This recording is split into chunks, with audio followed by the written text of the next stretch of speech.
do whatever you want to this people. I know it seems like this, but the time for glorifying yourself is soon at an end. Call out a walk. I pray the devil God and get every evil thing the Lord got to give. And listen, I know you look at us in the state we in right now.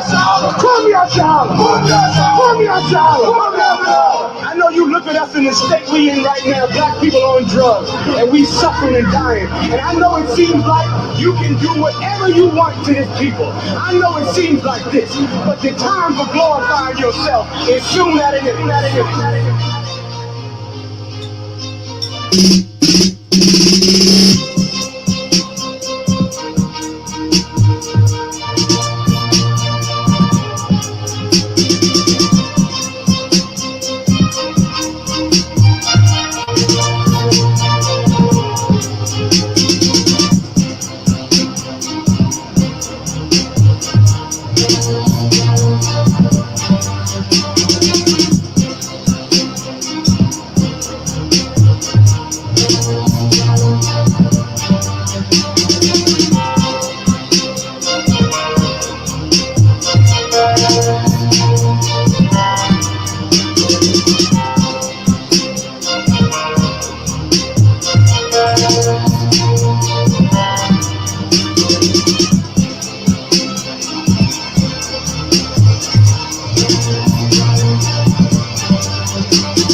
his arms and his feet. Listen to this good. This is the Bible, King James Version, 1611. Mark it on the road. His arms and his feet, read on, light and color. So there ain't no mistaking what I'm reading about. He said his arms and his feet, light and color. We talking about color. Him, Shabbat. Two parties, praise. What color is brass? Jesus Christ was a black man.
Three, two, one.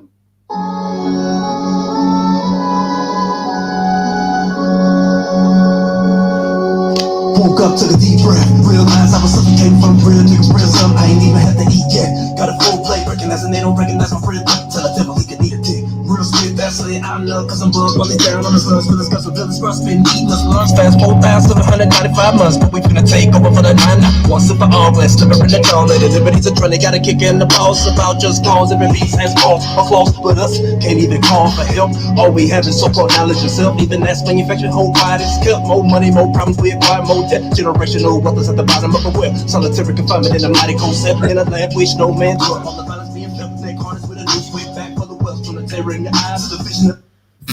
They say faith without works is dead, nigga. And if you ain't putting in no work, you scared, nigga. It's a new breed of black man in this earth. And we ain't putting up with your bullshit no more. Niggas dying and don't see none of y'all in these streets. Okay, Shalom. This is the Israelite School of Universal Practical Knowledge under command and General YAHANNA. Alright, Shalom, Yahweh Hashem Yahushua Barakatam to the brothers. Shalom, Yahweh Shema Alatah Hashem Yahushua to the sisters. You understand? This is the Tuesday Brotherhood class. I'm Priest and Officer 500, Shalom God, Bun Bun Yum Yum, holding it down today, down here in the city of London in the UK. You understand? And today's Brotherhood class is about battling the mind. You understand?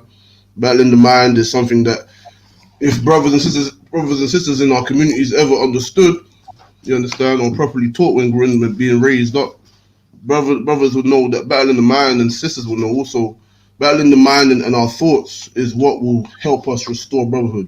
You understand? Since 1969, the I.S.U.P.K has been teaching that the so-called blacks of the transatlantic slave trade, the Hispanics and natives of North, Central, and South America, you understand, those what you call Hispanic today, which will be the Incas or Tainos, you understand, the Incas, the Aztecas, and all the Taino, the South Americans, Central Americans, and the Native Americans, you understand, and those blacks that were brought over to the Western Hemisphere on cargo slave ships and were scattered throughout the four corners of the earth, you understand, those people are God's chosen people according to the Bible, you understand. All the lies that we've learned in this place, all the unclean hypocrisies and vileness that we see and witness in this place, all of these things are all weapons to stand against the Most High, his people, man. those people which I mentioned, those Israelites, man, you understand? And throughout the years, there have been many false groups, many false leaders, you understand, many false doctrines. And but understand this though, that if it's not of the I.S.U.P.K under command John YAHANNA, it is not of the truth. You understand? It is you are not in the truth, man. You understand? And that's something that everyone needs to comprehend. That's something that we're gonna go through. We're gonna touch on today. You know what I mean? A little bit on a couple of precepts. But more importantly, you understand, this is the Brotherhood class, and this is about brothers and sisters of Black, Hispanic, and Native American descent to come back to their heritage, man, to come back to the love of their brothers and sisters, rather than dealing and being concerned with the affairs of heathens and the world that we've been raised up into living, man. Rather than looking at the lust of this world and trying to live up to the standards that are set in this world, we should live up to the standards that the Most High set up for our forefathers, man. You understand? We should live up to the standard that our forefathers once kept. And we should live up to the standard of who we are as the Lord's chosen people, coming back to our heritage and taking back what is ours, you understand? But the fundamental thing and one of the most powerful things that can restore our nation is brotherhood. The brotherhood that we need is to look upon our people, our brothers and sisters that come up in the same struggle, same oppression, and the same, dealing with the same oppression and the same oppressor. You understand? And these other vile nations that are around about us. You know what I mean? We need to look upon our people and be like, you know what, man? They are mine. They are my people, man. And I should stand with them. I should look about their needs and their affairs, rather than looking at the affairs of other nations. And that's what we need to do, man. You understand? So like, if you get me, Trooper, if you get me Romans 13 and verse 11, Bucky Shaw. You understand? Today is understanding this, man. And in the time that we're living in, you know what I mean? These are the last days, man. The things that we see and witness, these are the things that we must all be aware of, you understand? Aware of in our lives, and not be so easily swindled and swayed by the things that we see here, man.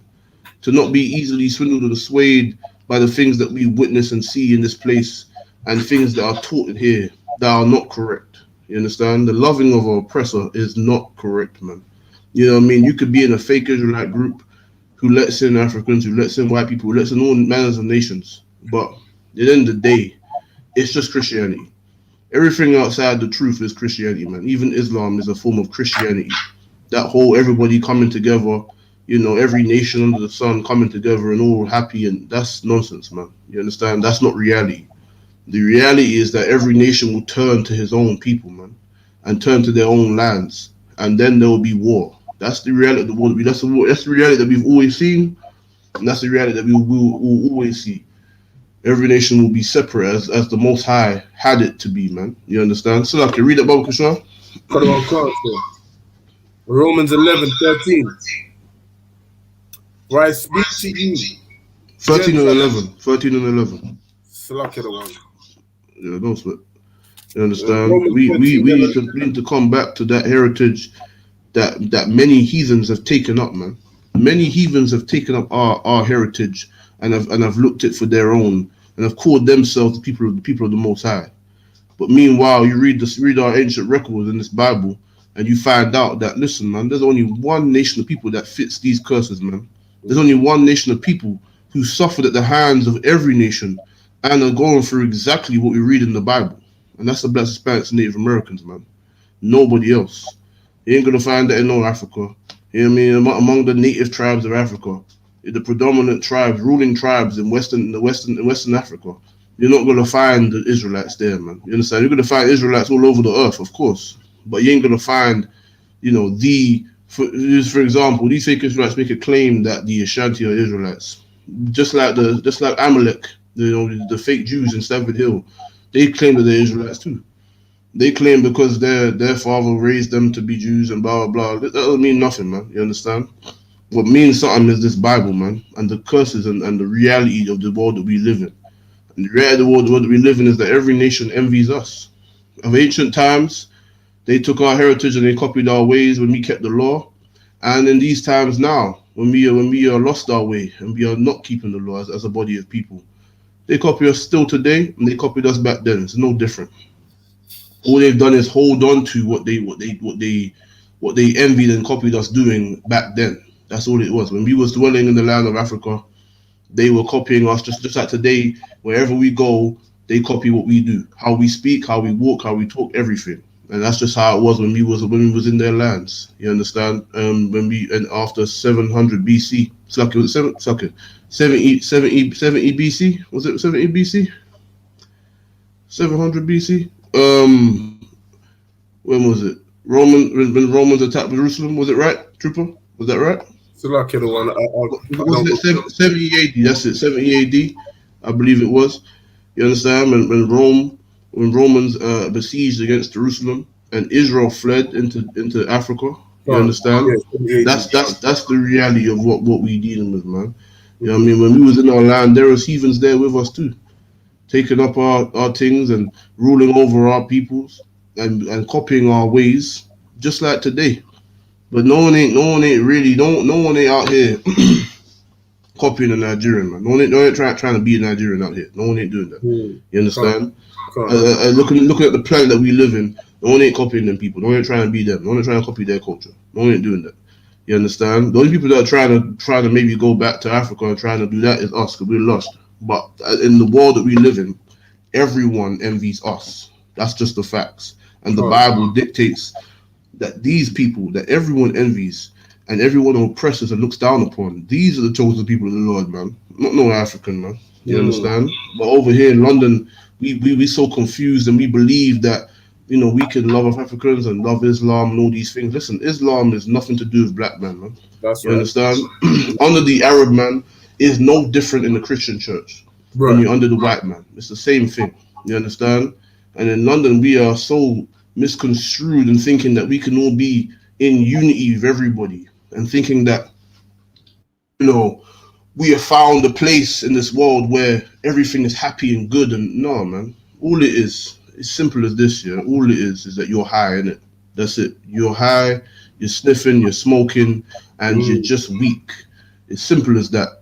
You know what I mean? The reality is nobody has told you, because everyone around you has been the same way. Everybody has learned to be weak and to cower under the people that rule over them. You understand? To cower under what is pushed around them, but not to address or analyze the facts. You understand?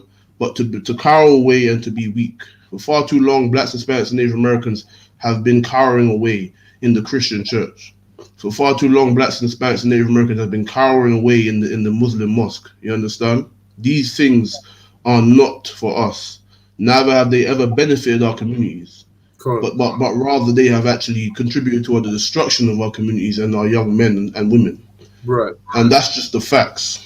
So no person out here talking about getting high, smoking weed, loving other nations. They will never tell you the truth, man. And the truth is that you are Israel, man. You are YAHANNA. And you are not to be frolicking around and trying to be, a part of any other nation. Right. You understand? You're supposed to be looking to the doctrine of your forefathers, man. Looking to what the Most High gave us. And looking toward your people, man. Looking at the benefit and the well-being of your brothers and sisters. And not be trying to envy these nations, man. Right. You understand? But we have learned to be weak, like I said before. You understand? Being in this place, more specifically in the UK, you know what I mean? Being in this place over here, we know that, listen, man, we come over here, our people, our forefathers built this land, man. Our foreparents built this wealth of this land in slavery. Then after World War II, we fought their wars and died in their wars, fighting for these devils. And then after that, we came and rebuilt the infrastructure of London and the UK. Right. Then after that, they're deporting our foreparents who came of that generation. Then after that, you got other heathen nations that come over here and receive benefits that were only possible because of our foreparents. You understand? Forget every other nation. You look at the facts. In the UK, the wealth that is made and the NHS that has even been able to stand it was all funded and fueled by the blacks of the transatlantic slave trade. That's You right. understand? And Hispanics too, man. Because when Britain was an empire, you understand, that's why they conquered over there in America. You understand? And then they called themselves American. That's what it is. But understand this: it's the same devil. You understand? It's the same devil that's oppressing us all, blacks, Hispanics, Native Americans alike. Now, if you want to be weak and you want to live in the clouds and believe some lie that everybody's cool and it's all just a random coincidence, then you go ahead. But know this, that the judgment of the Most High will come down upon this place, man. You understand? The judgment of the Most High will come down upon this place, and there's nothing that anybody can do about it. You know what I mean? So, you want to get high, you want to live in the clouds and act a fool and make money and defile yourself making money. Go ahead. You know what I mean? But just know and heed these words, man. You know what I mean? That's what the prophets are out here to do. Is to show our people to the words of the Lord, man. Show people the warning. Right. And, Right. and to allow them to witness the mercy that He's given unto them, man. For them to still be breathing and alive. You understand? But, we built this land, and then, Nigerians and Ghanaians and all manners of Asians, East Indians, you name it, Arabs, Chinese, Japanese, Romanians, Eastern Europeans, everything. They come over here, and what do? They benefit from our foreparents' suffering. You understand? So when they get when they come over here and get benefits and receive housing and all the rest of it, who the hell do you think they got that from? You understand? Where all of that come from? The infrastructure of all of these things. Where did that come from, man? You understand? Who contributed? Who suffered the most to receive? Now understand this: many nations suffered under the hands, under the feet, Salakia, of the British Empire, so called. You understand? Many nations did, and that's true. But no one suffered like us. Nobody built the full force and the foundation of their empire like us. You understand? Because understand this: they may have taken many things from Africa. They may have taken many things from India and all the other places they may have conquered. But when it all comes down to it, the same Caucasian, that same oppressor, he made a deal with the Africans. You understand? Right. He made a deal with the Africans and sold us into slavery, and forged his empire from our demise. You understand? These are the facts. So, you know what I mean? If you don't like facts, if you want to live in the clouds and be high, this ain't the right place for you, man. You know what I mean? But if you want facts and you want a reality, you know what I mean, then we can get somewhere, man. You know what I mean? If you believe that you're about truth and reality, the UPK is for you, man. You understand? This place is not for the weak. This is not for the soft people who are too weak to stand for what is right. Too weak to walk the walk, man. A lot of people talk the talk and run their mouth, but when it comes down to it, they ain't not about nothing, man. You understand? And that's the reality. The reality in this world is that there's only one place, one sanctuary where blacks, Hispanics, and Native Americans can find truth, and not only truth, not only people that speak about the truth and teach the truth, but we walk the walk too, man. You know what I mean? We don't just talk the talk over here, man. We walk the walk, man. Understand that. But once again, wisdom will, the lack of wisdom, Salakia, will not allow those to comprehend such things. You know what I mean? No one will comprehend that, because they're looking at what's in their mind and what feels good, man. They're looking at what's carnal and what feels good at the time and what can satisfy their need at the time. You know what I mean? But the reality is, it could never satisfy you, man.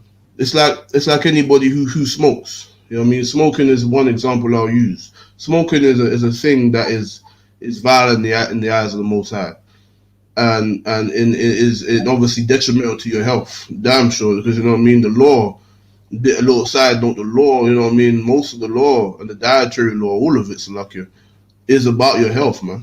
It's about the practicality of your health. You eat swine's flesh, you're gonna get parasites in your brain. You're gonna get parasites in your system, in your body. You know what I mean? There's no safe temperature to cook swine's flesh on, man. You understand? Because the parasites in there, man, are so extreme that there's nothing you can do to be rid of it. You understand? There's things creatures made on this land, on this earth, and things on this earth for a purpose. Everything has a purpose, man. Nothing is just there for no reason. Every single thing, down to the soil or the worms in the soil, man. Every single thing has its purpose on the earth. Shalakia. But not everything is to be consumed, man. Not everything is to just go into your system a certain way. And now with smoking is clear and detrimental to the health of human beings, you understand? Right. And you know what I mean? But you get a brother or sister that's smoking, and literally they'll be smoking, right? And anybody knows this, anybody that's known any smoker before, like actually, you know, growing up with smokers or seen them, you know what I mean? You know how they carry themselves, innit? But anybody that's smoking, especially that weed as well, listen, man, smoking anything will damage your lungs. It will damage your breathing, you understand? But when you're smoking and you know, it gets to a point where you're coughing your brains out, man. You're standing there watching them smoking. You're like, damn, man, he's got to die. You okay? Like, you need water or something?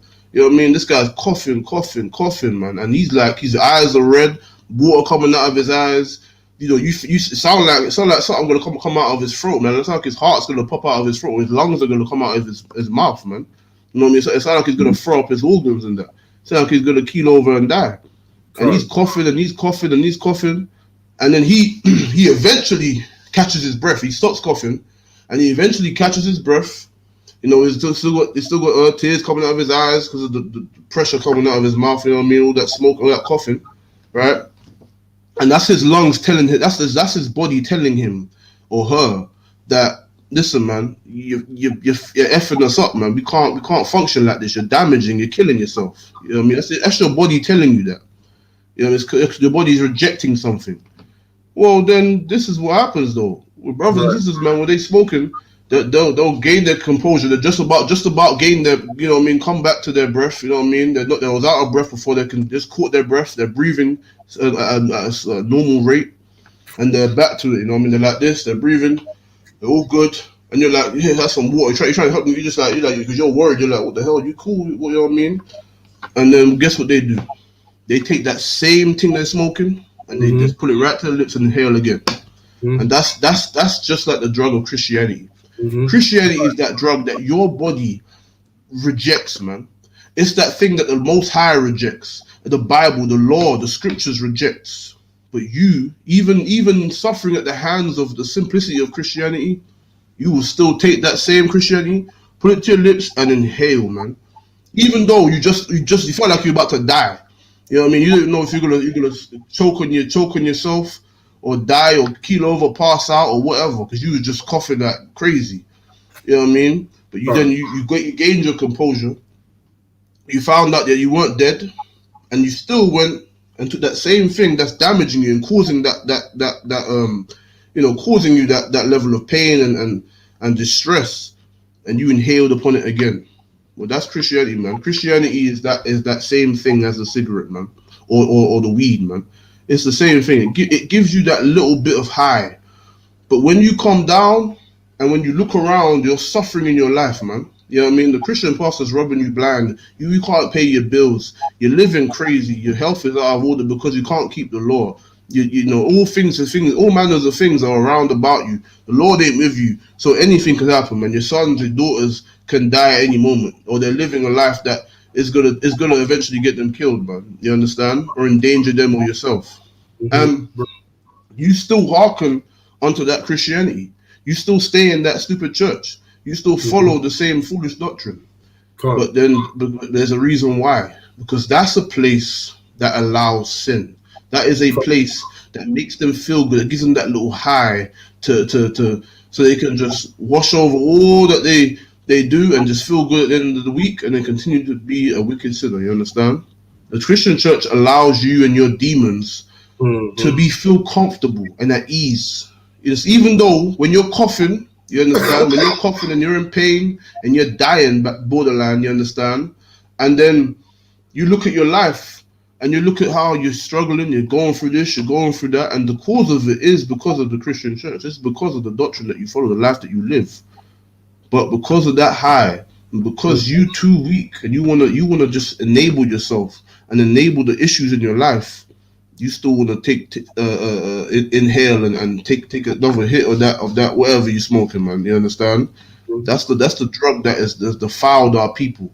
You understand? Christianity is that drug. Christianity is that cigarette and that weed, man. Christianity is that drug addiction, man. Christianity is that whore or homosexual. Christianity is all those things that defile our community and destroy us because we think that because it feels good for a time and because it makes us feel a certain way and we can ignore all our issues and ignore the reality of life that we live in when we want to join with the other nations and be happy and make everybody feel happy by telling them what they want to hear and in doing so defiling ourselves and throwing away our integrity. You understand? This is the reality of the world we live in, man. Blacks, Hispanics, and Native Americans need to know that when you win these things and when you take part in this world and you take heed unto the things of this world and you want to be all a part of it and all included in it, man. Just know that all you are is just another addict, man. That's all you are, man. Another addict who refuses to see that he or she is killing themselves, man. Killing yourself, man, destroying your body. All science and facts and your very body will tell you that you're killing yourself. But because of your simplicity and because you love your own weakness and want to just enable yourself and just continue in that direction, you know, and refuse to stand for yourself and stand for what's right, that's what ends up, man. That's why there is a thing called cancer, man.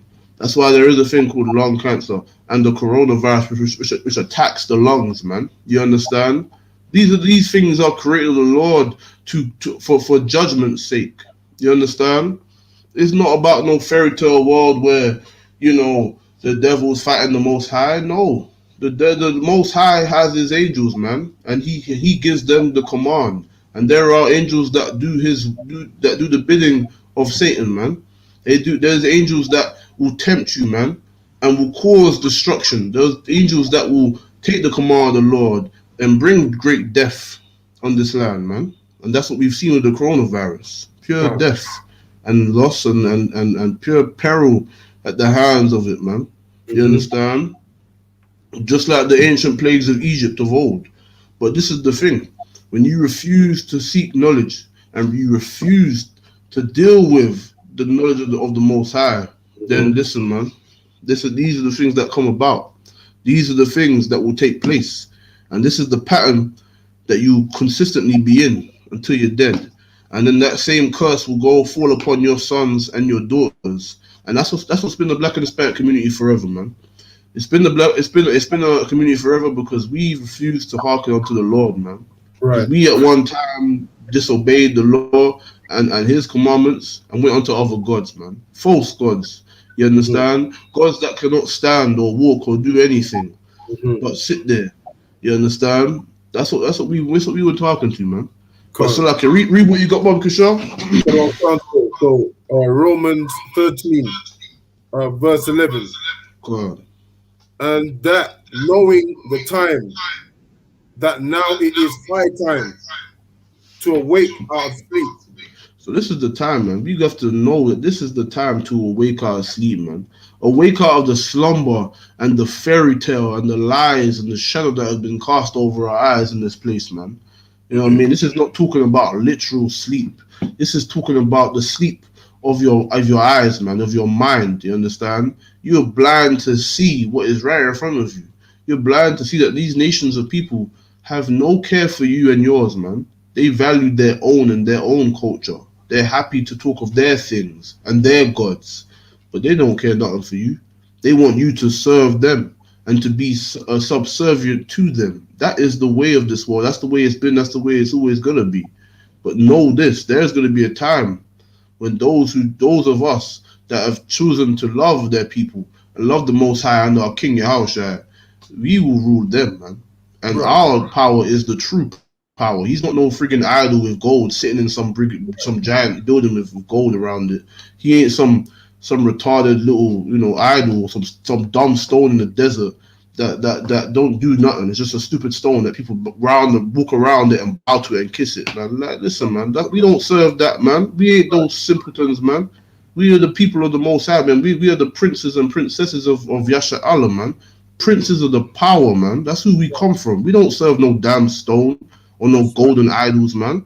Yeah, we wear gold, we wear jewelry, we have these things, and because we had wealth and because we had riches and because we are royalty, but we do not bow to these things, man. You understand? These nations that are over you now, they stand over you and they bow to idols of stone and gold.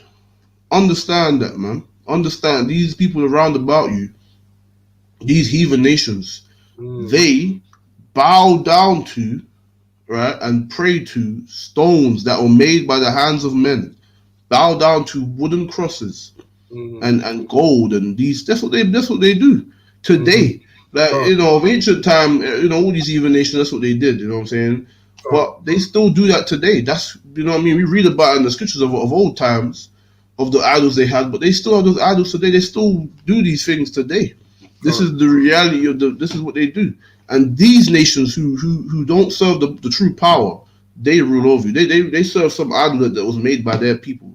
That was it. They serve something that was constructed, and it's a statue that was made in their land. That's what they serve. That's their God. That's who controls things in their lives, man. That's who they pray to. That's who they look for answers to. And they rule over you. And you are the sons and daughters of the Most High, man. You're of the true power. But we love to hearken unto weakness. That's the problem. We have learned to be weak, and we have been battered and bruised and destroyed and run down to the ground. But there are those of us who serve under Command John Yohana, who serve under Yahushua Mashiach. You understand? And all power and all authority goes to the Most High Power Yahweh. You understand? That's who we serve, man. And they're those of us who truly keep to righteousness, man. Truly keep to our heritage and truly found strength and integrity in doing so, man. This is where your black man, Hispanic man, Native American man can truly find integrity and respect and honor in his life when he comes up in here, man, and he serves the men and the man that the Lord set up, man. Understand? The man, you know what I'm saying? Command John Yohana is a man just like how Moses was a man, just like how David was a man. You understand? And these are the men among our tribes and our peoples that we are commanded to follow, because they will lead us to who? Our King Yahushua. And he will lead us to who? The Most High, man. You understand? That's how it is, man. Rank and order, man. That's how it goes. You don't just take orders from the top. That don't happen. The top has men under him and men under them, and they distribute and give orders, man. And that's how it goes, man. The Most High don't tell you directly anything, man. The Most High ain't in your ear talking to you personally. And no, it ain't happening like that, man.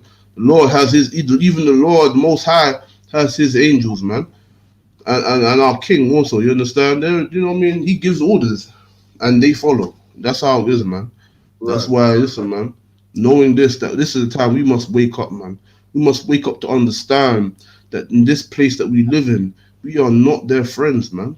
They are nothing like us. We stand out among them, man. Everything that we do is different and better than them. You know what I mean? Even in our low state, we are still better than them. You understand? We still have everything, all the components needed to rule and to be superior to them, which is what we are. You understand? And know this, man. We should wake up, man.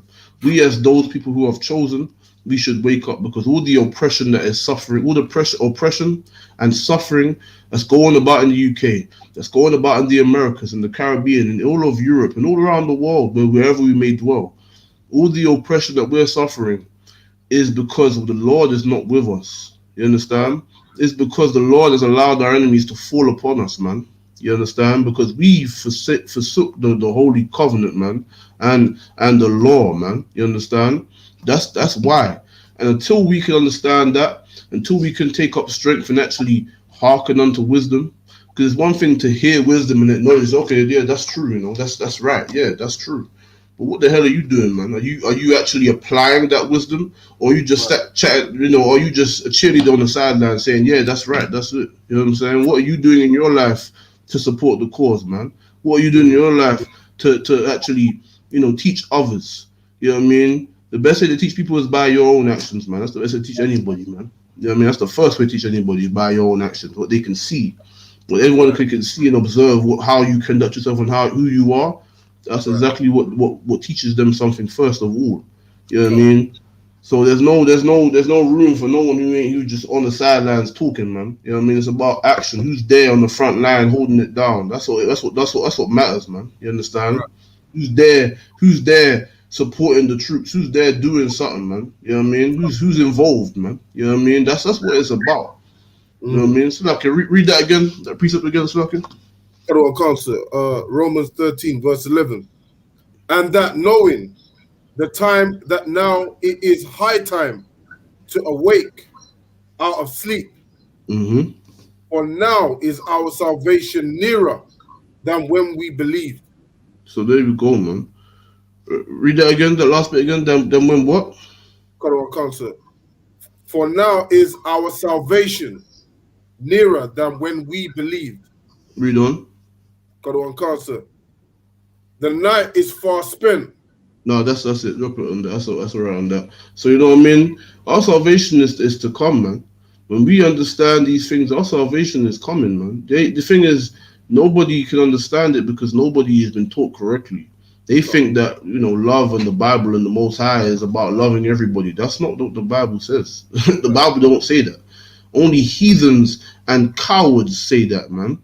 You understand? Heathens who took our records and had their defiled selves around it with their nonsense, man, and their paganism and all their false gods, have formed a doctrine called Christianity that most and all, it's no, Salakia, not most, every piece of it is pagan and not in the Bible, man. It's by their understanding. So they've taken words out of this Bible and they've read this Bible and think, okay, and they've added their paganism into it and they have their own interpretation of it. And that's what you have with Christian pastors today. The only men that are of any sound and sense is brothers like Nat Turner, who at one time was forced and learned these ways from our heathen, our oppressors. But then when he read the Bible himself, he found different. When he wasn't following the doctrine and the BS that come from the devil, he read it himself and then he found out, listen, man, these devils are not supposed to be with us, man. They don't know this. This is not their records, man. They don't know what they're talking about. This Bible don't say what they say it says. That's why he slaughtered those devils. And listen, man, even though his revolt was only, 2 days, I believe it was, 48 hours. Listen, man, it was probably the most glorious 48 hours of his entire life. Wow. He fought and died with freedom, man, and sense of understanding and vengeance, but obviously not correctly guided though, you know what I mean? But he understood, man. That's where it all began. That's where his truth began. From men like him who understood reality and facts rather than the BS and the ongoing heresies that are taught. You know what I mean? But false and fake men left that truth and now formed their own groups where they have betrayed their people and the Most High, and they have loved heathens, just like in the Christian church. That's what they've done. They've taken a bit of knowledge and they've just committed to Christianity in another way. Simple thing. But know this, man. True men of the Lord are going to wake up and stand for what's right. You know what I mean? Today we come with, we are guided today. In the time of Nat Turner, he didn't have the guidance that we have today. He didn't have the wisdom that we have today and the understanding. But he knew more than even in his lowest understanding and his level of understanding, he still understood more than those damn Christians, man. Because he did not want to be a subservient slave to these devils. You know what I mean? He didn't want to be so weak and follow suit with all the oppression and the suffering. No, man. He sought life, man, and he took it. He took it in his own way, but he took it damn sure better than you Christians, man. I mean, I'd rather go out like that than living like a Christian who's just so weak and so without integrity or any self-respect. It's shameful, man. Especially in these times of 2021. It's shameful in this time, in this era, you're still following a slave religion, man. But Salakia, if you get me James 1:1, Bob Kashar. Put on constant. You know what I mean? These are the things that people need to hear, man. This is the talking and the words that they need to understand and hear, because for too long they've heard what sounds good. For too long they've heard what feels good and sounds good. to enable them into living the defiled lives that they live. You understand? And allowing them to hate their brothers and sisters because they have no understanding of anything. Read on. Sure. James 1 verse 1. James, a servant of God and of the Lord Jesus Christ, to the 12 tribes which are scattered abroad, greeting. So understand, this is aimed for the 12 tribes, like we always understand. You know what I mean? They don't, you know what I mean? The mention of this 12 tribes, that's who this Bible is for, man. That's what these records are for. For any Christian out there who doesn't see fit to understand that, you know what I mean? He's talking about the 12 tribes which were scattered. And you can read about that, how they were scattered and how it became about in the Old Testament. You know what I mean? So like, read on. My brethren, count it all joy when ye fall into divers temptations, knowing this, that the trying of your faith worketh patience. So understand this, man. The trying of your faith will give patience. It is easy to say you're down for something. It's easy to be around brothers who are down for something and say, yeah, man, you give the salute, you know what I mean? You salute everybody, you know what I mean? You're wearing a shield, you're around the boss, you're wearing a headpiece. It's easy to do that when you're around people, you know what I mean? But read that again. James 1 verse 1. James, the servant of Salakia.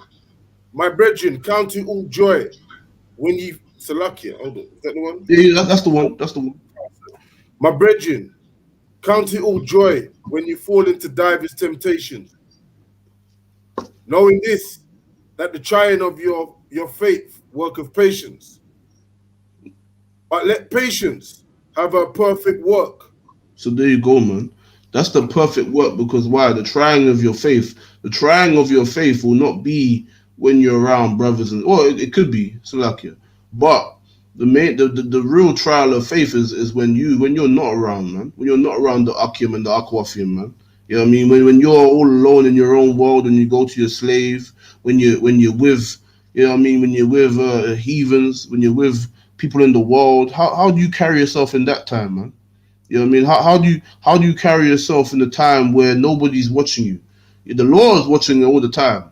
But how do you carry yourself when people in the truth are not around you, man? You understand? That's when you'll be tried in your time and in your own and as alone. You'll be tried then to see if you're really about this, man. To see if your faith is really real, or is it just some fakeness, man? You know what I mean?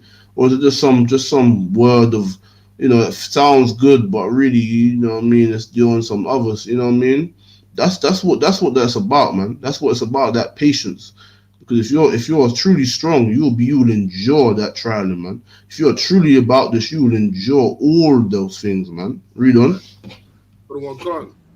That ye may be perfect and entire, wanting nothing. If any of you lack wisdom, let him ask God, that giveth all men liberally, and upbraideth not, and it shall be given him. So if you need wisdom, man, if you need guidance, you understand, you ask of the Lord, man. Meaning, how would you ask the Lord today? Are you gonna go and cry to the heavens? You understand? Yes, you pray for wisdom and you ask the Lord, but to truly find counsel of the Most High, how is that done today? It's done by going to the man of the Lord, man. That's how it's done. Just like of old time and of today, it's the same thing.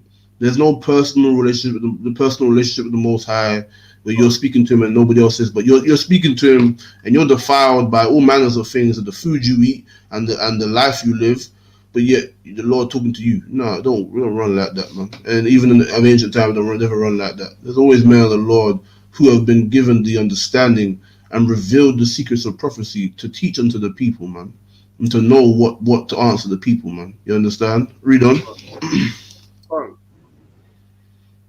But let him ask in faith, nothing wavering. For he that wavereth is like a wave of the sea, driven with the wind and tossed. So Salakia, you know what I mean? I just want to get one precept. What verse was that? 6, sir. If you drop that, yeah. and you get me Acts chapter 19 and verse 11. Baba Kishar.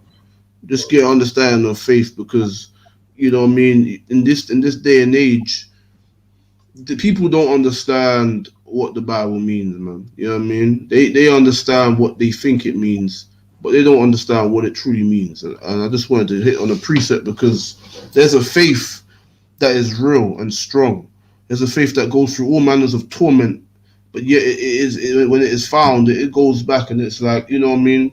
It goes back and it endures, man. That's the type of faith it's talking about, man.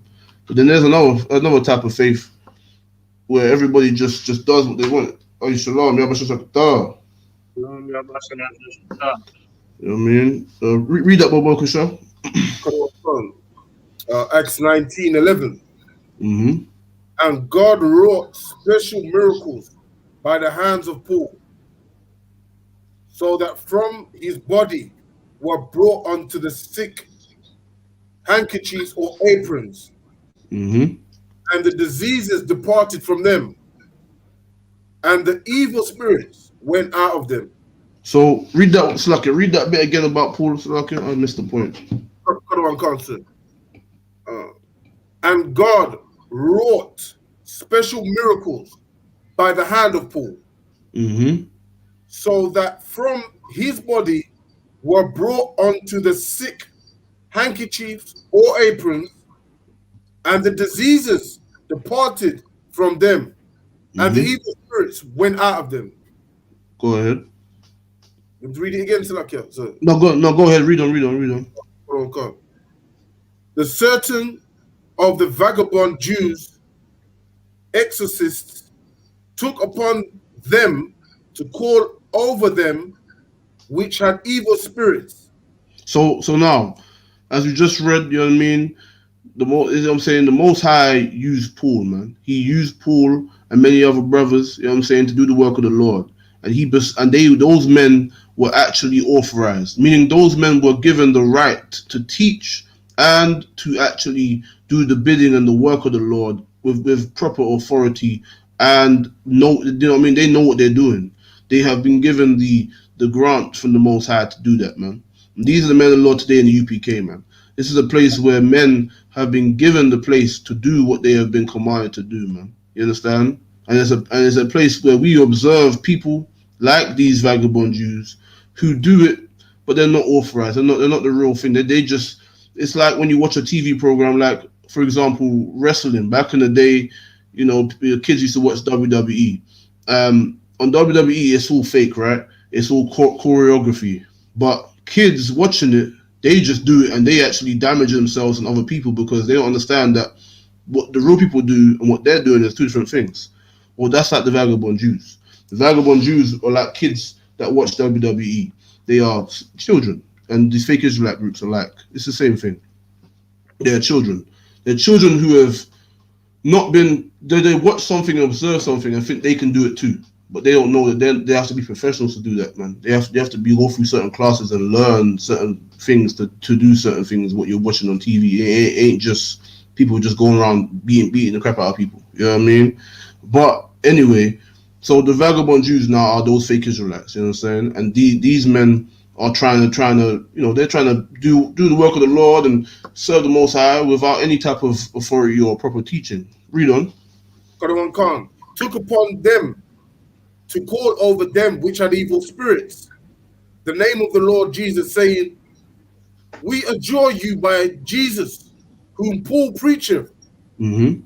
And there were 7 sons, one Sceva, a Jew, and chief of the priests, did so. And the evil spirit answered and said, Yahushua I know, and Paul I know. What ye? So there you go, man. The spirit in this brother or sister, you know what I mean, said to them, Jesus, Yahushua I know, Jesus I know, you know what I mean? Paul I know. These are the men of the Lord. I know these men. This is what the spirit said to them through this man, right? This unclean spirit, this man, this brother or sister could have been in some way, man.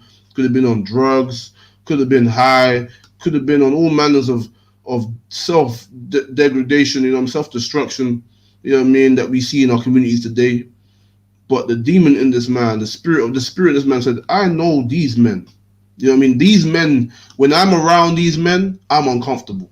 I know these men are given the authority of the Most High, and my demons do not sit well with them. That's why you see, brothers just randomly come up with so much aggression and disdain for brothers in the truth.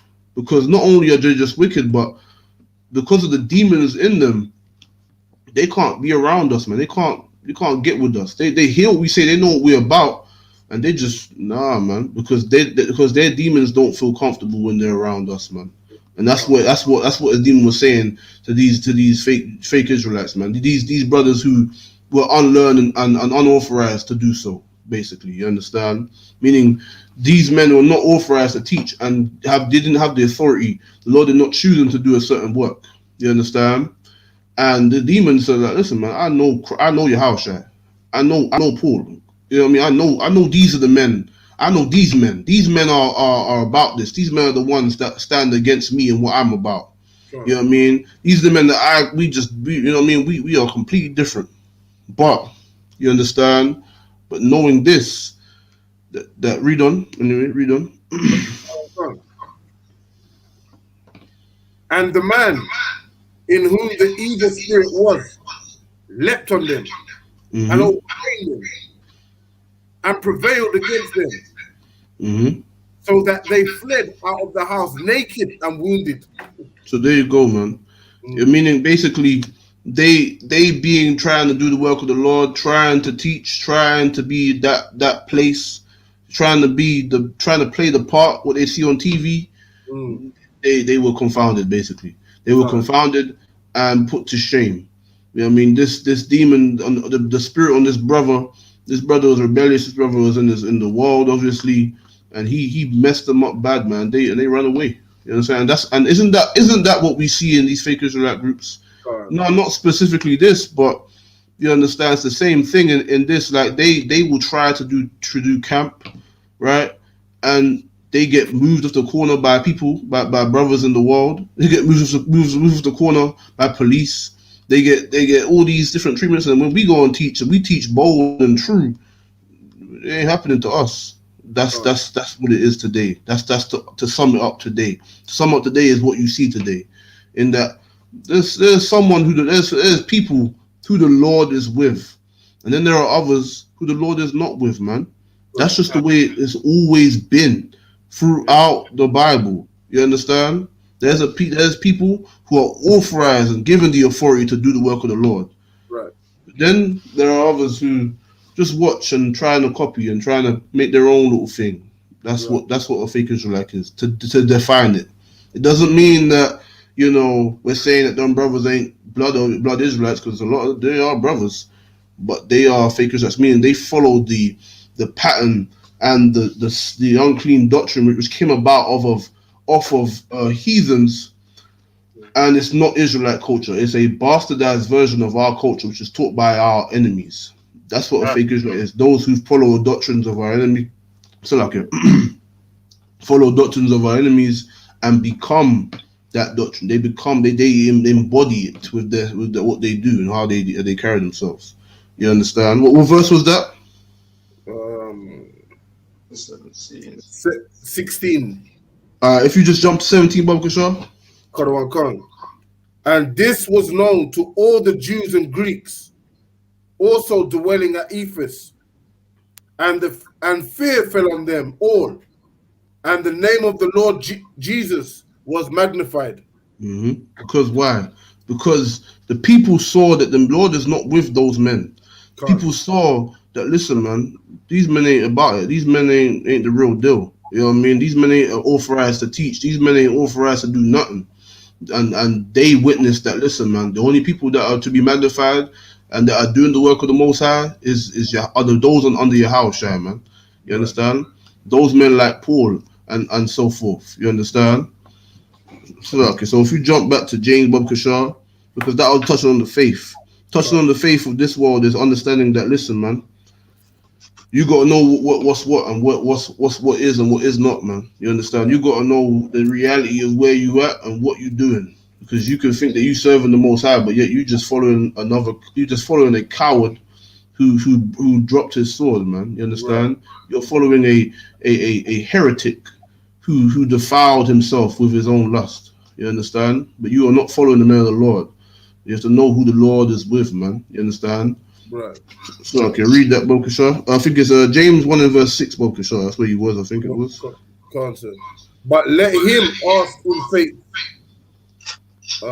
nothing wavering. For he that wavereth is like a wave of the sea, driven with the wind and tossed. Mm-hmm. So that's meaning those who are wavering, in the truth, are like a wave of the sea, tossed and thrown about. You understand? You see how the waves in the sea just come on so much power and go on full force into the cliffs, and they're just all over the place and keep coming and it's tossed about by the wind. That's how brothers are in their minds when they are unstable, when they don't understand the truth, when they think they know something, they don't know nothing. That's what they are. They're wavering. They're like this, and and they're wishy-washy. They're not stable. They're not concrete. You understand?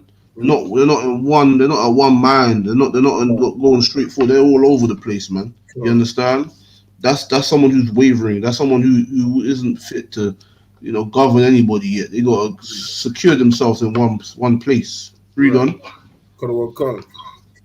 For let not that man think that he shall receive anything of the Lord. There you go. See? Read on. A double-minded man is unstable in all his ways. There you go. So the wavering analogy is referring to someone that's double-minded. They're unstable in their ways. They're all over the place. They know what I mean. They believe this. They believe that. They're over here. They're over there. I listen to this person. I listen to that person. But when they live their lives, you cannot live and follow this man and that man. It's impossible. That's a double-minded man. You either with the UPK and the school and the truth, or you with whoever that is, man. You understand? There's no in between. There's no all of this. It's just one thing, man. And you either going that way or you going that way, man. You pick a side, man. There's no wishy-washy, double-minded weakness. They don't work with that the Most High, man. And that's your mind again. You have to strengthen your mind and find fortitude in whatever it is that you will apply in your life, man. If you are believing and following something and you are about it, you're gonna bring it to the table. You're gonna be there. You're gonna be on the front line. Everyone's gonna see you. You're gonna see what you're doing because you're about what you're talking about. But if you talking like this and you're doing this and you're all over here and all over there, don't see you ain't gonna find nothing from the Lord like that, man. Don't ever think that you're gonna find something from the Lord carrying yourself like that, because you won't. The Lord is not rewarding such things, man. You understand? Salakido. What was that? That was 17, right? That was 8. That was 8, verse 8. So. Okay, no sweat. If you now drop that, yeah. Can you get me Proverbs chapter 2 and verse 1, Bob Kashar?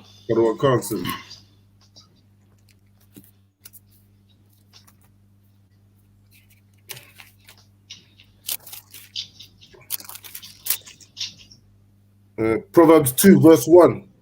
My son, if thou wilt receive my words and hide my commandments with thee, so that thou incline thine ear unto wisdom, and apply thine heart to understanding. Do what? And apply thine heart to understanding. There you go, man. You have to apply it, man. You have to apply your mind to understanding, meaning you're not just going to sit up there and be watching and observing something and hearing something and agreeing with it even. But then you ain't applying what the wisdom and the knowledge that you just bear witness to. Right. You have to apply that thing, man. You understand? Right. You can't be just sitting up there weak as could possibly be. You need to find strength. And in these days today, you have strength, because why? Even if you are weak and you are soft, listen, man, you know what's right and you know what's wrong. You know that much. You can bear witness to that much. And know this, that you have brothers and sisters there also that are strong, that can help you. You understand? In that day, the weak will say they're strong because they are around their brothers and sisters who are strong, and iron can sharpen iron in that day. But when you don't even take up, you don't even take up the stance, and don't take up your sword and do what's right and find whatever will come your way. Listen, man, that's not what the Lord's about, man. Right. If you read Exodus 15:3, you understand the Lord is a man of war. When a man goes to war, he charges into battle, knowing what he's facing, but regardless, he's prepared for whatever enemy that comes his way because he is built and he's girded up his armor, he's drawn his sword, and he is prepared for the battle, and he goes forward into the slaughter, man. Wherever he may find himself, whether he be impaled on a sword or whether someone else be, but he be prepared to go to battle, to fight for what he believes in or his people. You understand? That's what it is with the truth as well. With this truth, we have to be prepared to charge into it, man. You have to be prepared to take on whatever may come your way because a lot will. Because remember, when you're in the truth, everybody is against you, man. Nobody believes you. Nobody ain't standing alongside you. You got to be with that one used to fighting 1,000 men and you just on your ones. But listen, you still fight them though. You still stand your ground. You understand? But then, you know what I mean? That's the spirit of the UPK, man. The spirit of the UPK is that one of us is worth 1,000 cowards, bro. You understand? 1,000 cowards. Listen, man. Listen. One of us is too deadly for you, man. You understand? That's why these fake Israelites always try to outnumber us because they can't handle just one or two of us. Just the one of us or the two of us. It's too much for them to handle, man. You understand? So then, when there is all of us together in our strength. Listen, man, you know what I mean? That's what it's about. You have to understand that it's about the quality of the Lord, man. The Lord don't seek the numbers. There's millions, billions of people on this earth, man. You know what I mean? All over this earth. He does not seek those who are weak. He does not seek those who will not come to terms with their flaws and find and try to strive for strength. But he finds those who are of quality, man. Those who are down and out, no matter what the odds are, they are down for the battle. That's what the Lord's about, man. And not just talking about no carnal battle, I'm talking about the battle of the mind, man. Because that's what this battle is about. It is about the mind. Today we ain't strapping up arms and attacking and besieging cities and slaughtering heathen armies and peoples. No, we ain't doing that. Not yet. You know what I'm saying? Not yet. You know what I'm saying? But right now, the battle is of the mind because of all the destruction that we had to endure, slavery and all the oppression that has damaged our minds as a people. We need to be strong in that regard, man. We need to make sure we find integrity and strength in that, and knowing that we're not alone, but we have to be prepared to fight alone because every man will be tried on his ones, bro. Like, you know what I mean? You can have brothers, you can seek counsel. You can be around your peoples and have strength and have brothers that will back you and die for you. But listen, you have to be about it on your own. You understand? Right. Every man has to be down and out. Even the aquas, man. Every sister has to be down and out, man. On your every sister on their ones when they're doing their thing and they're in their yard and having to go to their slave, they have to be one west. Right. They have to be down for the Lord. The Lord has to has to have favor and you have to be favorable in the eyes of the Most High, so that He can guide you when you're not around the Akim, when you're not around the man of the Lord, you're not around your Aquafium, your sisters. You understand? You have to be of integrity to know. Listen, man, the Lord can use me for this work. You know what I mean? If it needs be that I just do this one work here or this work there, I can be that vessel the Lord can use, just like Paul was, man. A vessel, the Lord used him, man. You understand? The Lord appointed that man, just like He appointed Commander General YAHANNA and the generals and the captains and the officers and the troopers. You understand? Just the same way. The Lord has appointed us to do a job, man. And the Lord requires strength. He requires integrity. He requires no excuses.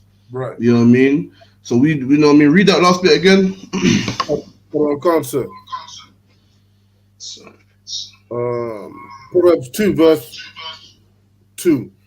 So that thou incline thine ear unto wisdom and apply thine heart to understanding. There you go, man. Apply your heart to understanding, man. Don't just listen there and sit there and listen, man. Apply what is being said. Apply what is being read, man. You know what I mean? Apply what the Lord has set up in front of us as a nation of people. So I can drop that, yeah? And can you get me Proverbs, same book here, chapter 3 and verse 22? Proverbs 3, verse 22. So shall they be life unto thy soul and grace to thy neck. Mm-hmm. Then shalt thou walk in the way safely, and thy foot shall not stumble. You understand? Read, finish it. 24. No, that's too up. But you know what I'm saying? When you serve the Lord, man, your foot will not stumble. You know what I mean? You don't have to worry for nothing.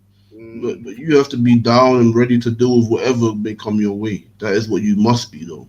You understand? You have to know that, listen, man, this world is clearly, evidently not about sunshine and rainbows and BS. It ain't about that, man. The world is about war, man.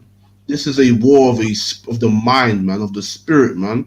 Dealing with all these vile things, these vile laws these heathens come up with, man, and their uncleanness and how they treat our people and what they push upon our sons and daughters, man. This is a war that we must fight today. You understand? We're not sitting up here in the Christian church smiling and grinning teeth. Nah, man. This is war.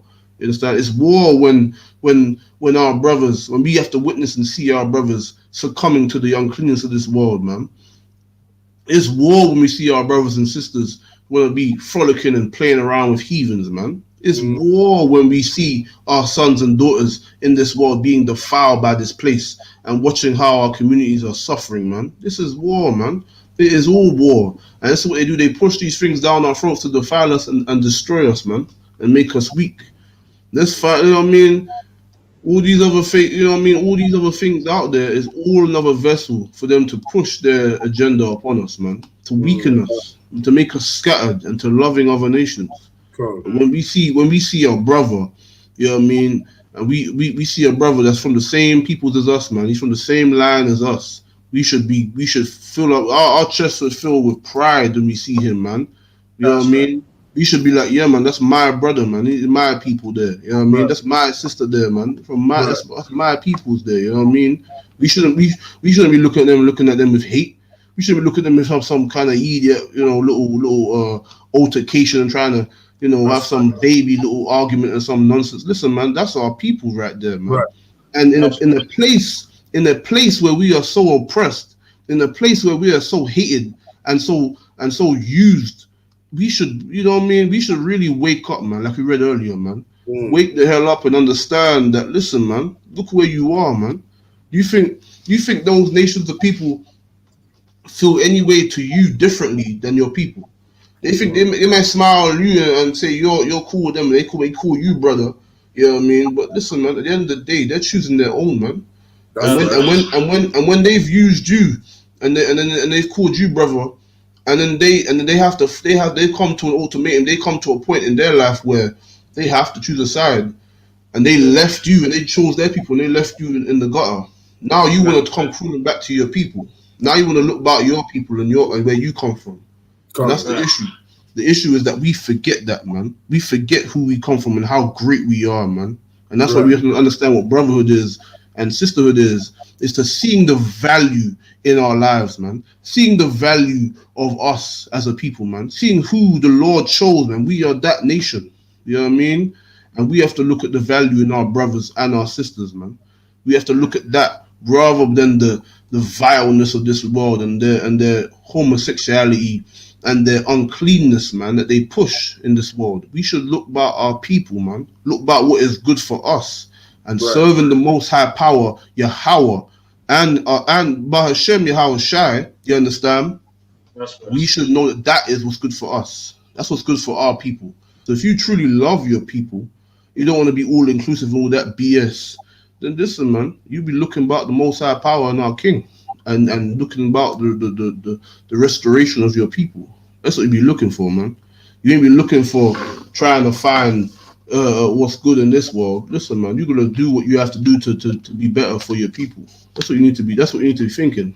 So like, if you get me Proverbs again, yeah, but chapter 1 this time, yeah, Hold on, Carson. and verse 23, yeah. Hold on, Carson. Proverbs 1 verse 23. Mm-hmm. Turn you at my reproof. Behold, I will pour out my spirit unto you.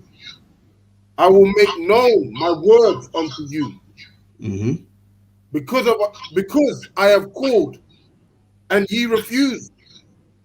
I have stretched out my hands and no man regarded.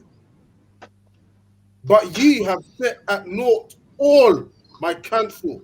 Mm-hmm. And So we as a people have not taken heed unto any of the Lord's counsel, man. Any of what the Lord has provided for us, man. We have forsaken our brothers and sisters and the Most High just to fulfill our own lust. You understand? Read on. and would none of my reproof.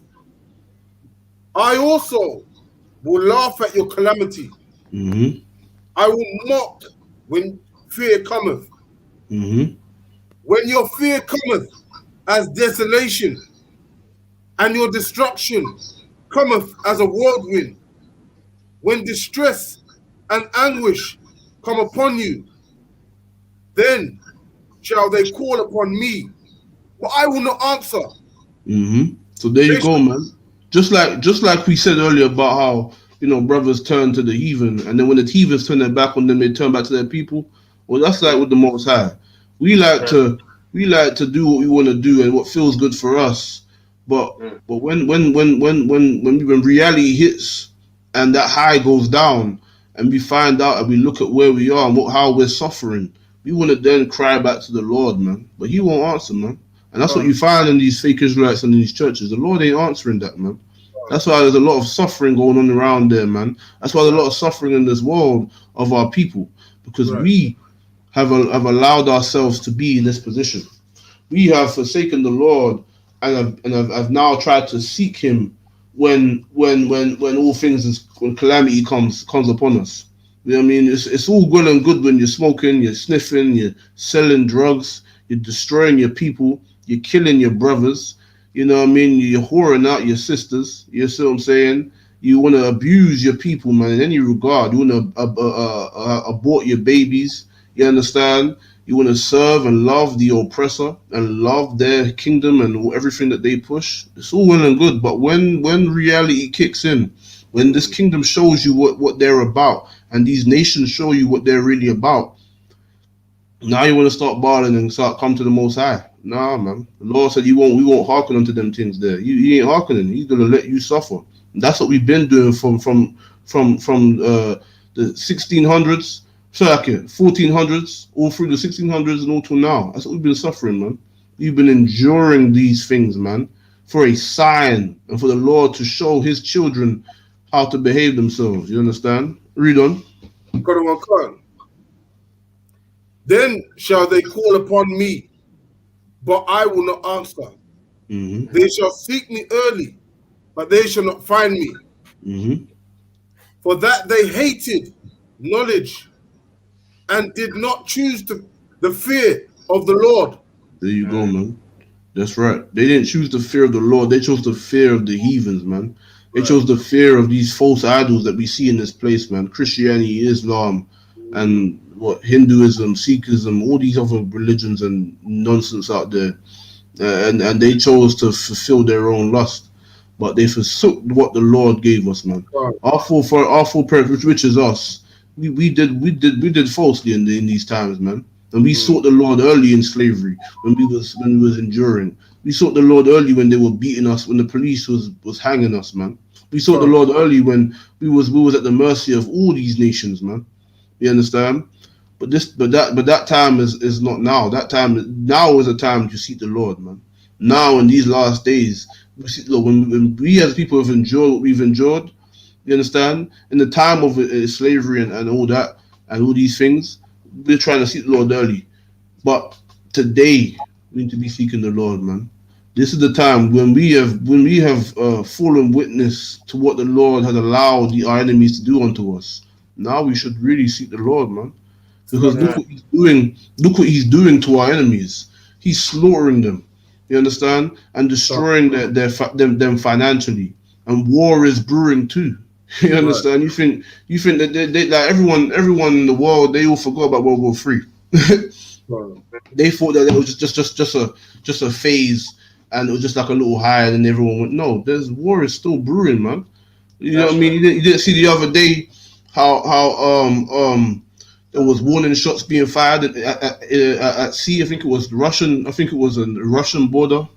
I think it was the British Navy or so. Right. Or the British Navy. They were entering near enough Russian waters, and there was warning shots being fired. Listen, man. These are the things that are going to happen. War is coming, man. These nations of people are fueled for war and ready for war, and they will destroy themselves. But where will you be, black man? Where will you be, Hispanic and Native American man? Where will you? What side, Salaki? What side will you be on when it all goes down? Because there you have to pick a side. You know what I mean? There's no loving everybody when half the world is killing the other half. It don't work like that. You know what I'm saying? When war hits, you have to pick a side. There's no neutral side. It doesn't work like that, bro. There's no neutral. You understand? Where would you stand? For us, we know the truth. We stand with the Most High. We stand with our people, man. We ain't let them fight each other. Let them kill each other. We're not a part of their thing. We're not neutral because we're against all of them. So the Lord will fend and fight for us, and in that day. But knowing this, that those of us in the world, in these fake groups in the Christian church, where you have this mindset of loving all these other nations, what side are you gonna pick?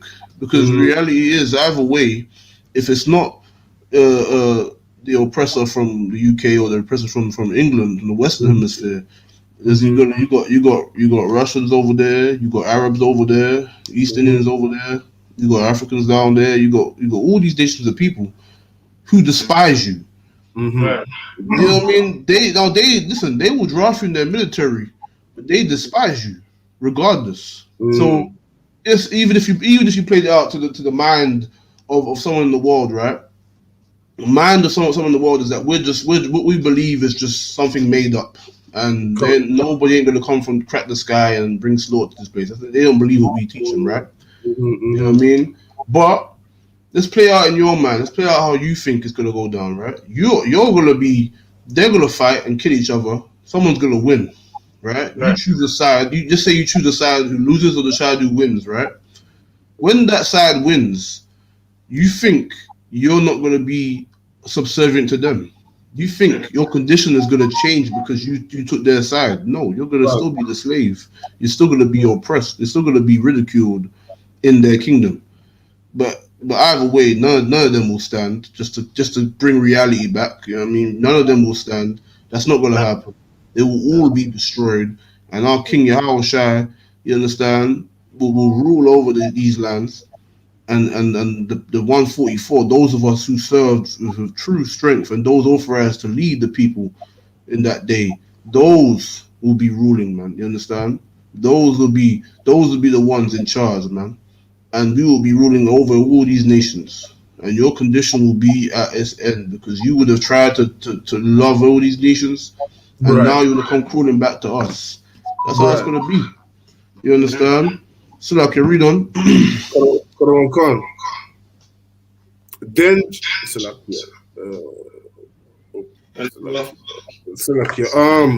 they would none of my counsel. They despised all my reproof. Therefore shall they eat of the fruit of their own ways and be filled with their own devices. There you go, man. That's what I'm saying. They will be filled with their own ways. All that they chose, all that they desired rather than the service of the Most High and the people. Listen, man, that's what you're gonna find. The reward, the great reward for that decision. Listen, man, you're gonna find out. Free will is not a real thing. That's a Christian term and a Christian ideology. There's no such thing as free will, because if there was, there would not be a consequence for choosing wrongly. You know what I mean? Free will is impossible. It doesn't make sense. You understand? There's no such thing as no free will. if it was free will, you could choose to be a faggot, and the Lord will not judge you. It's lucky, but you know what I mean. You could choose to be that way, and the Lord will not judge you. That's not how it goes, bro. Lord gonna give you AIDS and syphilis and death. You understand? And dishonor anyway, but whatever, you know what I'm saying? But this world is defiled and people are in this world, whatever. But listen, there is a judgment for what you decide to do here. You understand? There's an ultimatum. That's the word I think I'm looking for. Ultimatum. You choose this side, you serve the Most High, righteousness and strength and honor and integrity. You know, you down for your people, you do what's right. The Lord will reward you with rulership over these lands and these peoples, man. And you'll be greatly rewarded for such deeds. You choose this, you'll find great shame, dishonor, and death.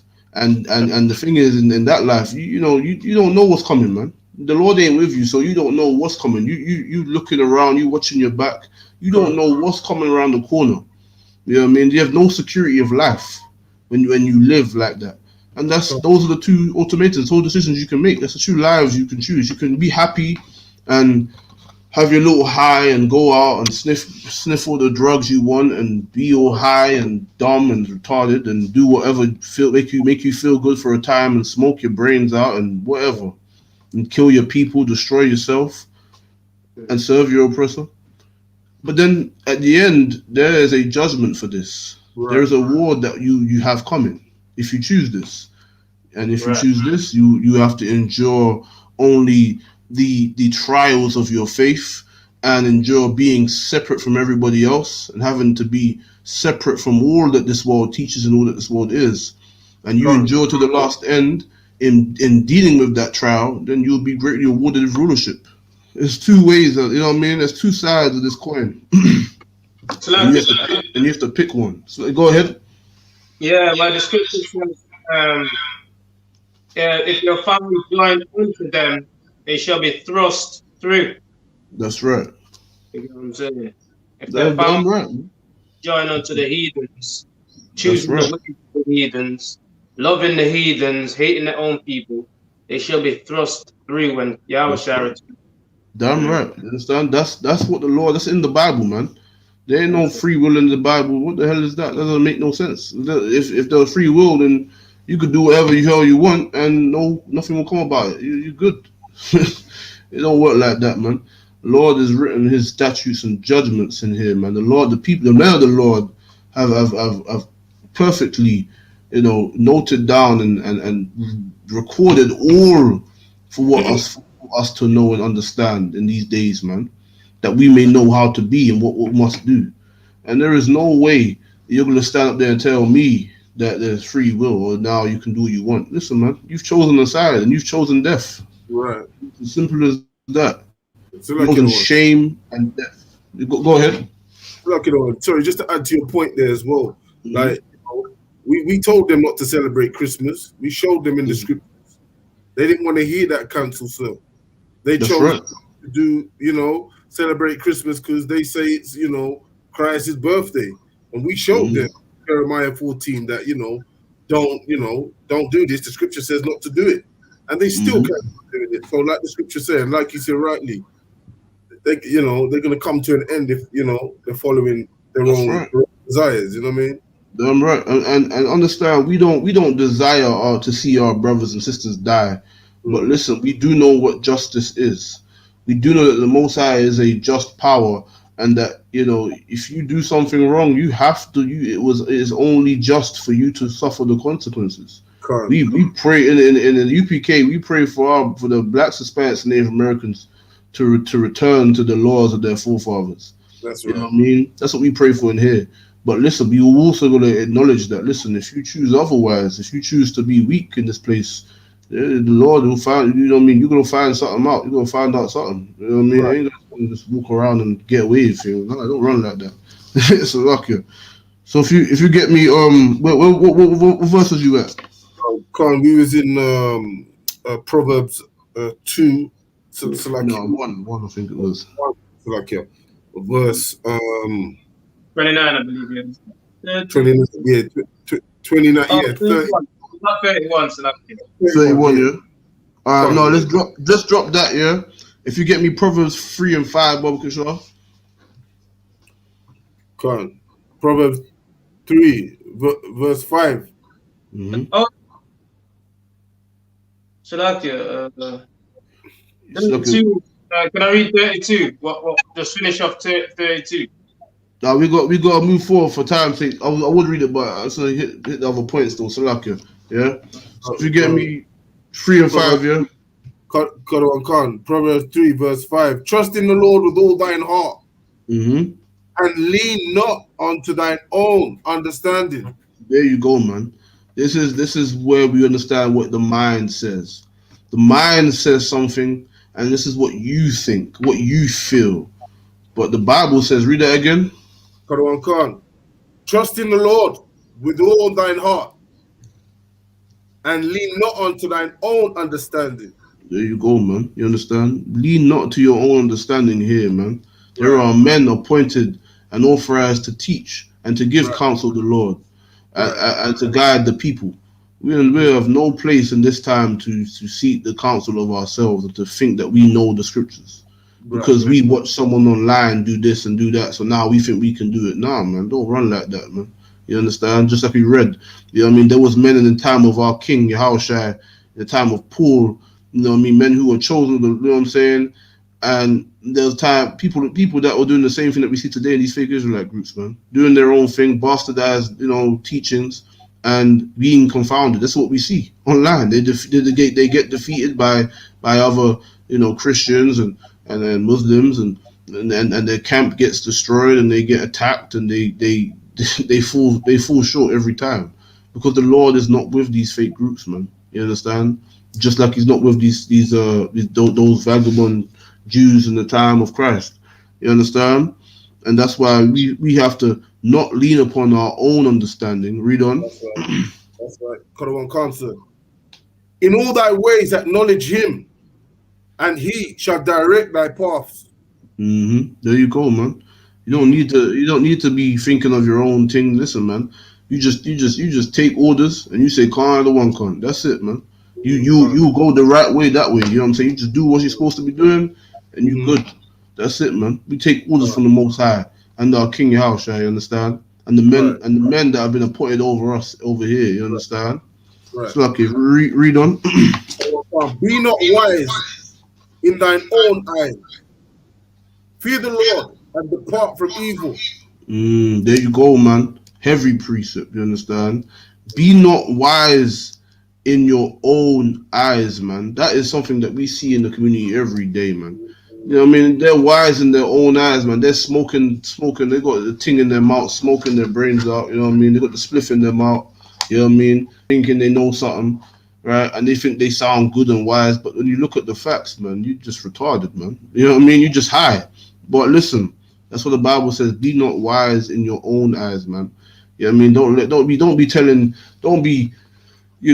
be thinking you're right because that's what you believe. No, it don't run like that, man. It never run like that. You know what I mean? Because I feel this and that. Forget that. That's some idiot thing. Listen, be not wise in your own eyes, meaning you have to seek authorization. You have to be, is this correct? You seek counsel. You said, is this correct? I think it is, but is it correct? Let me make sure before I start talking and saying something that ain't correct. You make sure what you're teaching and you're doing is correct because you seek counsel of the Lord. You seek counsel of the men that were appointed to teach and to do things. You understand? And then those men have men above them because if they don't know something, and all the way it comes down, this is what was passed down, man. This is the knowledge this is the wisdom of the scriptures. You understand? Read on. Oh God, it shall be health to thy navel, and marrow to thy bones. There you go, man. Marrow to thy bones, you know what I mean? All good for you, man. All good for your health and your well-being. You understand? When you know that your actions are blameless, your actions are approved and correct. That's when you will be of good health and strength, mentally more so as well. You understand? You understand? You know what I mean? So what verse was that? That was verse 8. There's verse 9. Any more on that or? At verse 9. Can I do verse 9? Is there any more? Or just No, double something? that's it. Verse 8 is Okay, finished. no switch. No switch. Yeah. So if you jump to Jeremiah 17 and verse 9, Bob Kishar. Got on can't. Salakia, what was that, sir? Jeremiah 17 and verse 9. Oh, I can't. My brother. You got it? Okay, no, sir. Jeremiah chapter 17, verse 9. Now the earth is deceitful above all things and desperately wicked. You understand? The heart, which is the mind, you understand, is deceitful above all things, man. We must not be wise in our own mind, man, in our own heart. We have to go by what is written, man, what is correct and what is soundly taught. You understand? We must not go by what our mind says. Our mind will say to do all kinds of abominable things. You understand? There'll be times where you're at your slave or you're doing something, right? You're out and about, and then you have this retarded, wicked, vile thought in your mind. You're like, damn, you have to say no. You have to stand against your own mind. You have to fight against your mind because it is desperately wicked, man. The mind is desperately wicked. That is the battle that we face today, man. The biggest battle you're gonna face is the mind, man. You understand? Your own thoughts will be your enemy, man. You'll be walking down the road, doing your thing, and you get some random thought. You're like, what the hell is this, man? And then now you got to fight your own mind. You'll be like, no, what the hell? You be half crazy, but that's what you got to do. You got to tell yourself no, and that all that is that demon that is tempting you to do random stuff that you don't even desire to do. I mean, even in a worldly session, you'd be like, oh, I don't even desire to do them things. Why would that even pop in my mind? But listen, that's what the heart is deceitful. Random things will come into your mind, and you have to fight against it, man. Because that is Satan. That's what his job, to find things to get you with, man. That's what he's doing to Yarawab, Job. You understand? Doing the same thing, trying to find things to get at him and throw things at him, trying to tempt him to forsake the Most High. You understand? That's what we have to go through too, man. You understand? The mind is desperately wicked, man. You understand? So, okay, you had something? Someone had something? Okay, I was just gonna say, sir. I thought it was just me that had those. Telling you, man. Comes to the mind, you don't even know where the hell did that come from. You know what I mean? And then you just say, put it underfoot, man. Right, that's right, man. You know what I mean? The mind is desperately. When the scriptures say something, man, listen, man, it ain't no fairy tale, man. This Bible is life. This Bible is what is going down, man. This is the guidelines to what we're supposed to hold down till our King return, man.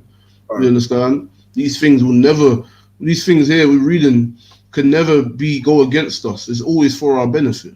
Right. It was given unto our foreparents to guide us in these days today. You understand? But knowing this is something like that, everyone can understand that. You understand? That's something that is just pure wisdom. Your mind is wicked, man. Your mind, you be walking and doing whatever, working, driving on the bus, the train, whatever, and a random thought come in your head, and it's just like, what the, you know what I mean? And it's like, that didn't come from me. I'm like, what? But that is coming out of my mind. The mind is wicked, man, and the mind is where Satan and the wicked angels will be there to tempt thee, man, of random and vile things, man. That you don't even. It's like, what? But that's what happens. These things. There's countless times where you have to be like, listen, man, no. You have to discipline your mind and strengthen your mind, not just your physical body, but your mind also, man. That's the biggest battle we're gonna face today is the mind. So like, if you drop that though, and you get me Proverbs again, chapter 19 and verse 19, Bokashaw. Do you want to get that one? Top one? Yeah. All right. No. So like the other one, if I could. Yeah, go ahead. Verse 10 here. I wonder if you could explain that to me, Salakia. What in Jeremiah? Jeremiah, can't read it for me, Salakia. Can't, sir. I, the Lord, searcheth the heart. I try the reins, even to give every man according to his ways and according to the fruits of his doing. That's right. You understand? The Lord, meaning the Lord tries the reins, meaning you know what reins are, right? Can Can you explain that, Salakia? No, the reins is referring to what you have on a horse. So horse has a bit in its mouth and has the rope around his head, and the reins is what controls the horse, right?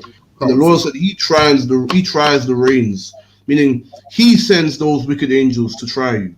He sends those wicked thoughts in your head through those wicked angels. He don't do it, but the Lord has appointed and created wicked angels and Satan to do it.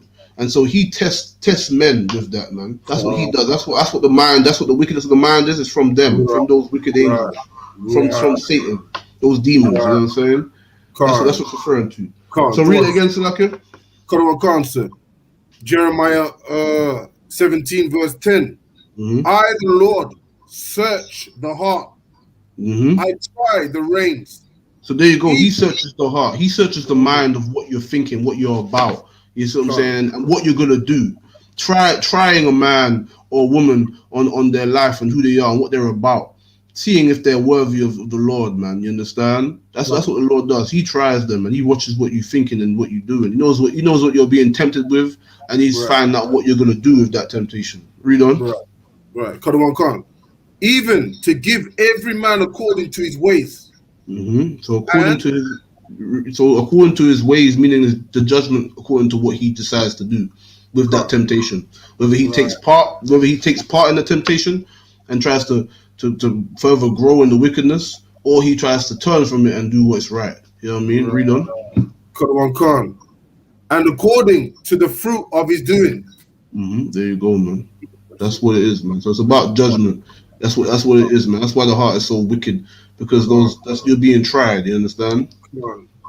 Okay, Most High Christ. All right, so to that point, you got it, yeah? What is it? Proverbs 19:19. Come on. Proverbs 19:19. A man of great wrath shall suffer punishment. Read that again, so I can hear it. A man of great wrath shall suffer punishment. Okay, read on. Yeah, read on.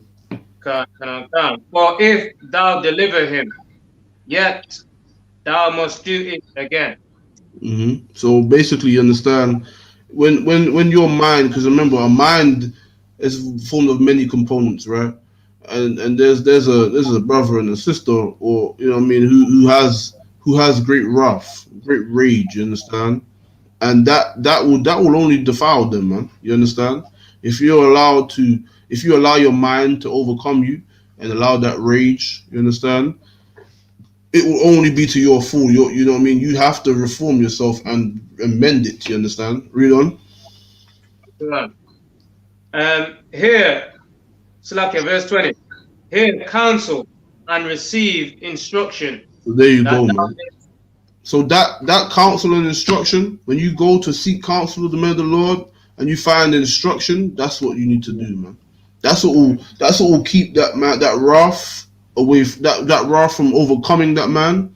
That will defile it. That will turn it. That will cleanse it, Salakia. That will keep you clear and keep you blameless. Because rather than acting on impulse and acting on what your wrath and your wrath of the mind will tell you, you understand? You seek counsel, man. You seek counsel and you do what is instructed unto you. You understand? Read on. Okay. That thou mayest be wise in thy latter end. There you go, man. When you seek counsel and you hearken thereof of what you've been told, of instructed, you understand? That's when you find wisdom. That's when you learn wisdom, man. Because you know by what you was gonna do, by what your mind told you to do, you know, you just gonna mess yourself up, man. You know what I mean? Your mind told you to do something and it will mess you up. But when you hearken unto the counsel of the Lord and the guidance and instruction, you know what I mean? You can do no wrong, man. You understand? You can do no wrong. Read on. So like a hot head or hot person, right? He'll lose it, and then you know what I'm saying. Like he won't have a time to. Well, he'll lose it, right? And then fall in the trap, man, or in trouble then. Right. Exactly. Yeah. Right. That's right. No, that's damn right, man. You know what I mean? That's it. When we want to hearken onto our own minds and our own things, that's what will entrap us. Because like we just read, the heart is wicked desperately wicked above all things, man. You understand? That's something. That's what I'm saying. That's why the scripture. The title of this class is called "Battling the Mind," because the mind is. Listen, that's the battle we have to face. That's the warfare. That's where you have to strap up and prepare for war, man. Prepare to fall on retarded thoughts, man. Right. You know what I mean? Prepare to bring slaughter to wicked thoughts in your brain, because boy, that's the battle we face, man. You know what I mean? That's where it all begins, in the mind. So like you read on. Son verse 21. There are many devices in a man's heart. So many devices. Now, can anyone tell me what the devices are in a man's heart? So like I said again. So what are the devices in a man's heart? Okay. Envy is one. Jealousy. So okay. Make it more clearer for the viewers, though. Like, yes, those are devices, but make it a bit more simpler. So like if I could, is it basically just the thoughts? No, not really. No, the thoughts is what just comes about from the mind, but the devices in the mind. Okay, it says there's many devices. Okay, so like many plans or ideas that they come up with. Close. Well, yeah, pretty much. But no, it's not right. Not hitting the hammer on the nail though. Right. Devices. Okay. I'll let you know. What it is, the devices are emotions. In your mind, things come about based on emotions. You understand? So like we read earlier, you know what I mean, it talked about wrath. That's an emotion, anger. You understand? Right. Envy may come about from an emotion. So envy will come about from being jealous. You understand? You know what I'm saying? So these are the devices, right? The devices are the emotions, and in every man's heart there are many devices that are used. Many devices for Satan to use, man. You could be jealous, you could be angry, you could be depressed. You know, you could be sad. You know what I mean? Go ahead. Like you said, is it basically just feelings then? Feelings. Yeah, emotions, right. Emotions, feelings, yeah. You understand? These are the devices in the mind that will enable it to give you those wicked, weak thoughts. You know what I mean? Right. That's basically what it is. So, read on. Slightly add on, I was going to say, go ahead. And like, if you're not trained or taught, then we're likely to act upon them devices. Right. Act upon them, what do we just say those then? I know exactly what it is. I just what is it again? Them devices. The emotions. Right. Yeah, we act upon them emotions if we're not taught or if we're not got brotherhood. Right. So right. Go ahead. So if I could, so how do you lock off the emotions then to make so for example, earlier in the verse, right, it read about the man of wrath, and then it said to what? Seek counsel and find instruction. That's how we do it. Right. In your mind, you may have one emotion, like for example, a sister may be depressed and she might want to kill herself. Right? That's the action is killing herself, but the emotion, the device in her mind tempting her to do so is that depression. Right? But she should seek counsel and instruction. The instruction would be to do what will keep you from that. Be around your sisters. Be around the Akim and the Akwafim in the school. Do something. That's the action, that the instruction that may be given by the council.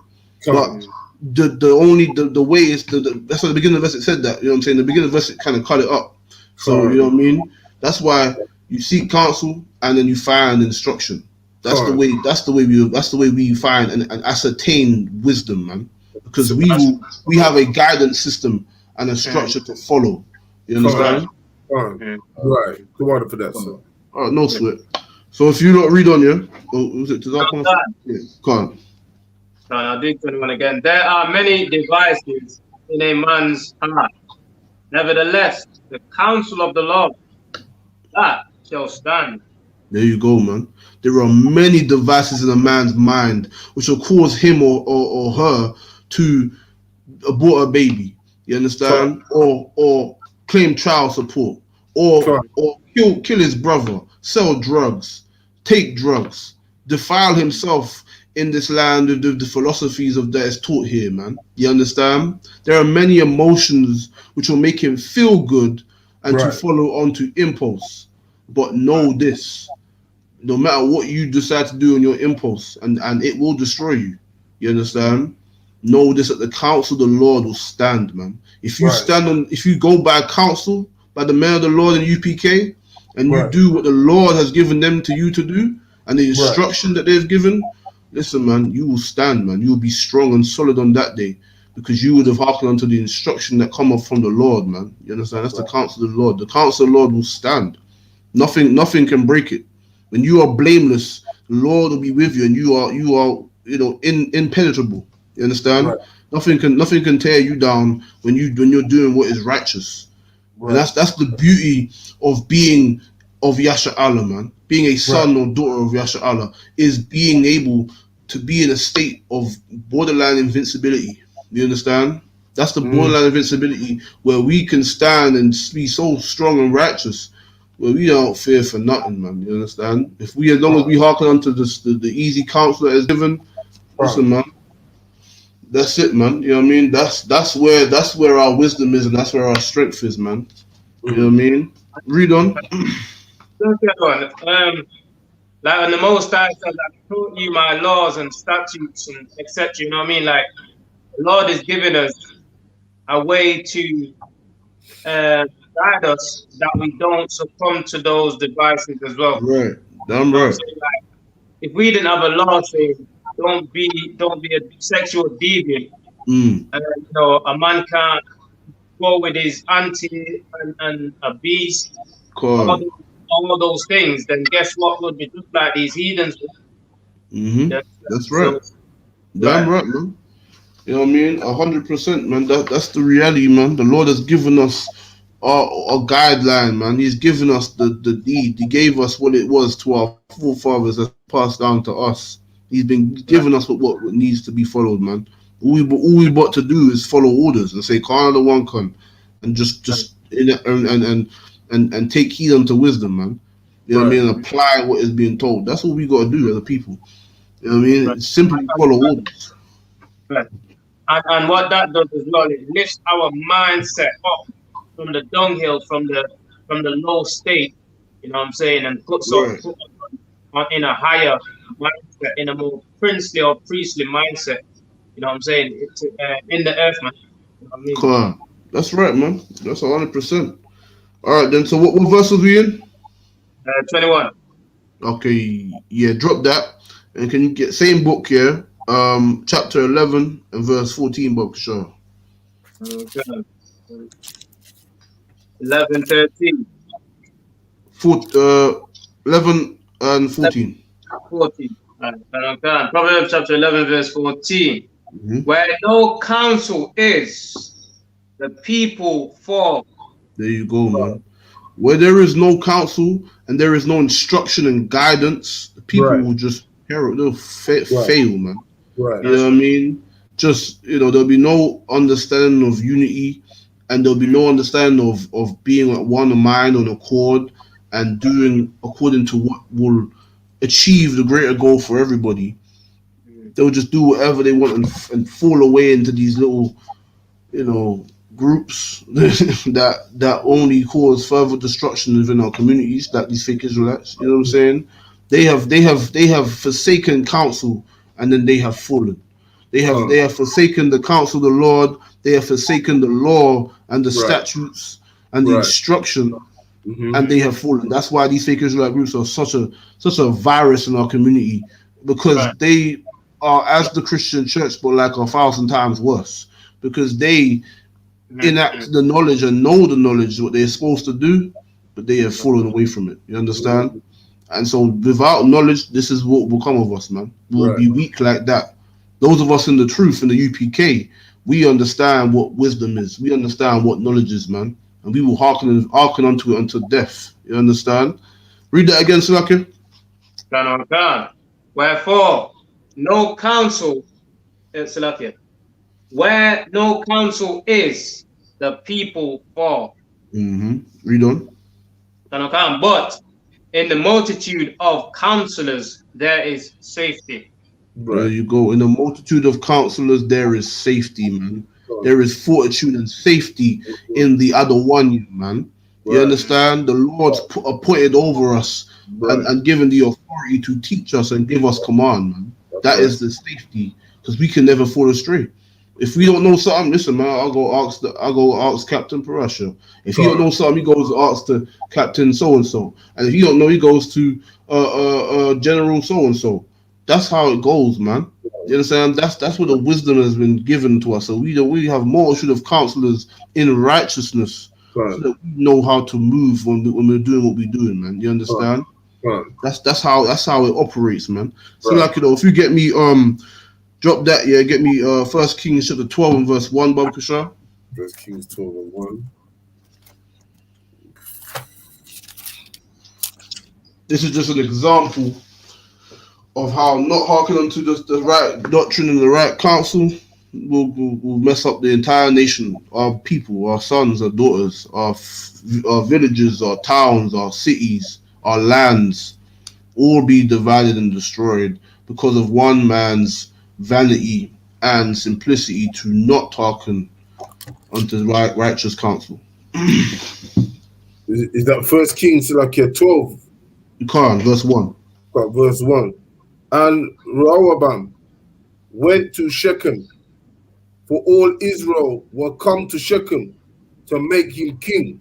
And it came to pass when Jeroboam, the son of Nebat, who was yet in Egypt, heard of it, for he was fled from the presence of King Solomon, and Jeroboam dwelt in Egypt, that they sent and called him, and Jeroboam and all the congregation of Israel came and spake unto Rehoboam, saying, Thy father made our yoke grievous. Now therefore, make thou the grievous service of thy father and his heavy yoke, which he put upon us, lighter, and we will serve thee. And he said unto them, Depart yet for 3 days, then come again to me. And the people departed. So, so his father, ruled the kingdom of Israel with strength through the line of David. For the line of David, right? The bloodline of David, ruling great, and he's the son, the prince coming up, and it's his time now to rule. You understand? And now he has been told by his brothers and many of the elders to do what? Read it again. Now therefore make thou the grievous service of thy father and his heavy yoke which he put upon us lighter. So what is the service or the burden that he's referring to? Does anybody know?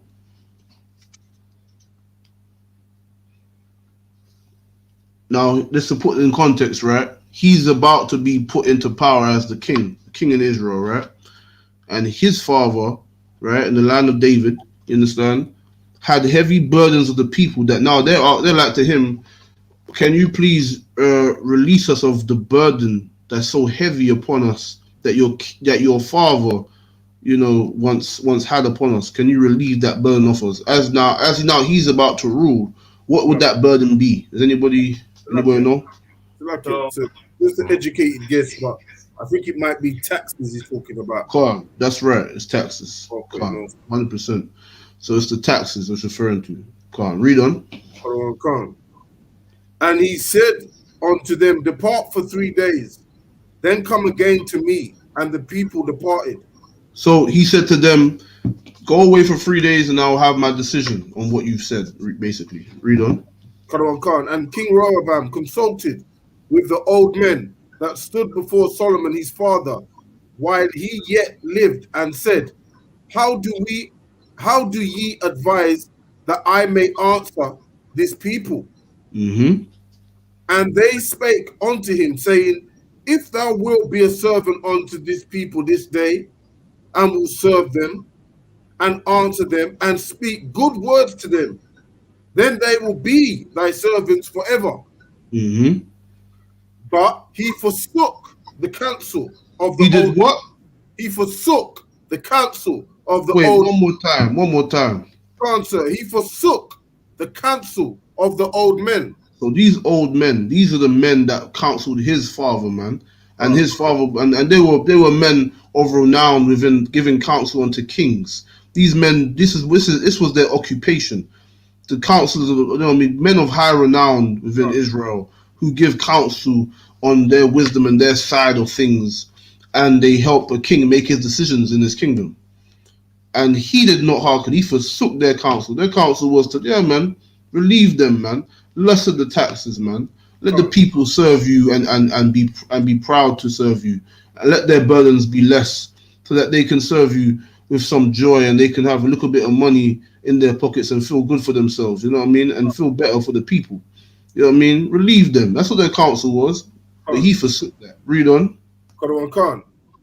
But he forsook the counsel of the old men, which they had given him, and consulted with the young men, that they were grown up with him. So he went to the mans that grew up with him, man, his brethren, man. He didn't go to they ain't built for that. They ain't experienced in this matter. They're not experienced in ruling. You understand? He went to his brethren who grew up with him, but not the men that were truly appointed and truly had the authority to give counsel to kings. You understand? This is like today in the school, man. Whenever there's a counsel about anything in the school, anyone who doesn't hearken to what is decided and what is established in the council, listen, you will fall, man. Right. This is you know what I mean? Whenever there's a counsel of the Lord in the school, man, the I.S.U.P.K, listen, you better hearken diligently unto that counsel, man. Because that's the Lord, man. That's the men who the Lord has appointed to speak for him, man, on this earth today. You understand? And that is the Bible, and that is the reality. If you don't hearken to counsel, man, listen, Lord, the Lord won't be with you. I say, Lord be with you. You know what I mean? We pray for you, but Lord, listen, man. That day, you forsake the counsel, man. The Lord is not with what you're doing right now. Right. You understand? Read on, Bokasha. And he said unto them, What counsel give ye that we may answer this people who have spoken to me, saying, Make the yoke which thy father did put upon us lighter? And the young men that were grown up with him spake unto him, saying, Thus shalt thou speak unto this people that spake unto thee, saying, Thy father made our yokes heavy, but make thou it lighter unto us.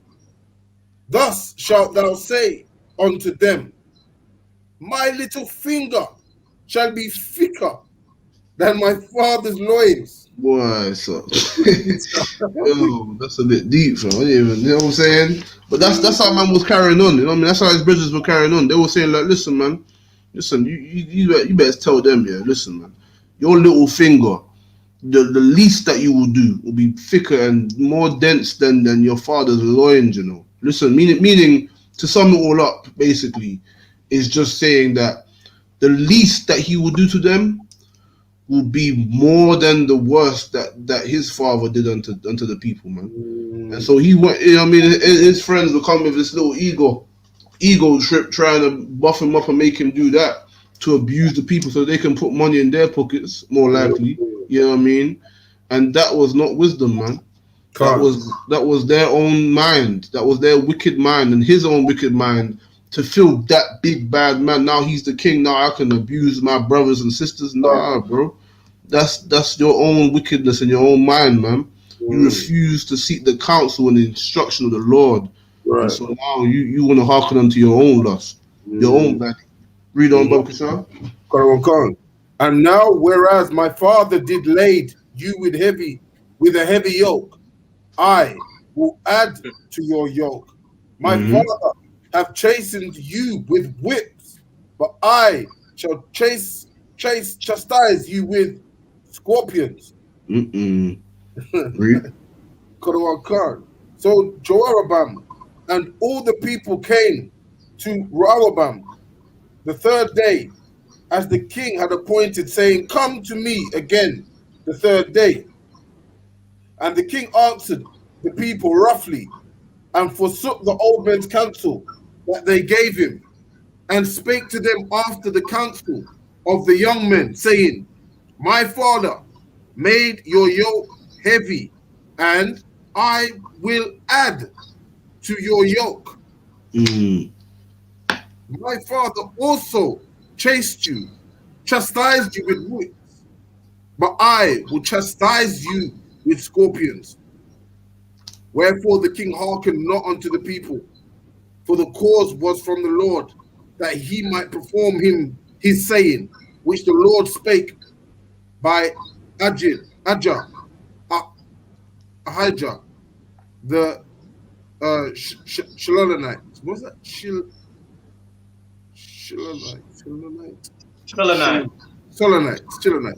Unto Jeroboam, the son of Nebat.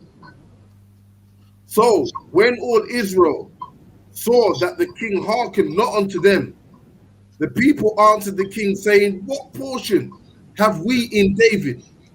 Neither have we the inheritance in the son of Jesse. To your tent, O Israel, now see to thine own house. So Israel departed unto their tents. But as for the children of Israel, which dwelt in the cities of Judah, Rehoboam reigned over them. Then King Rehoboam sent Adoram, who was over the tribute, and all Israel stoned him with stones, that he died. So he sent men to another side of Israel, you understand? To the northern, what they call today the northern kingdom, the kingdom of Ephraim and so forth, you understand? And they didn't fully leave at this point, but they went to their own tents, you understand, their own dwellings.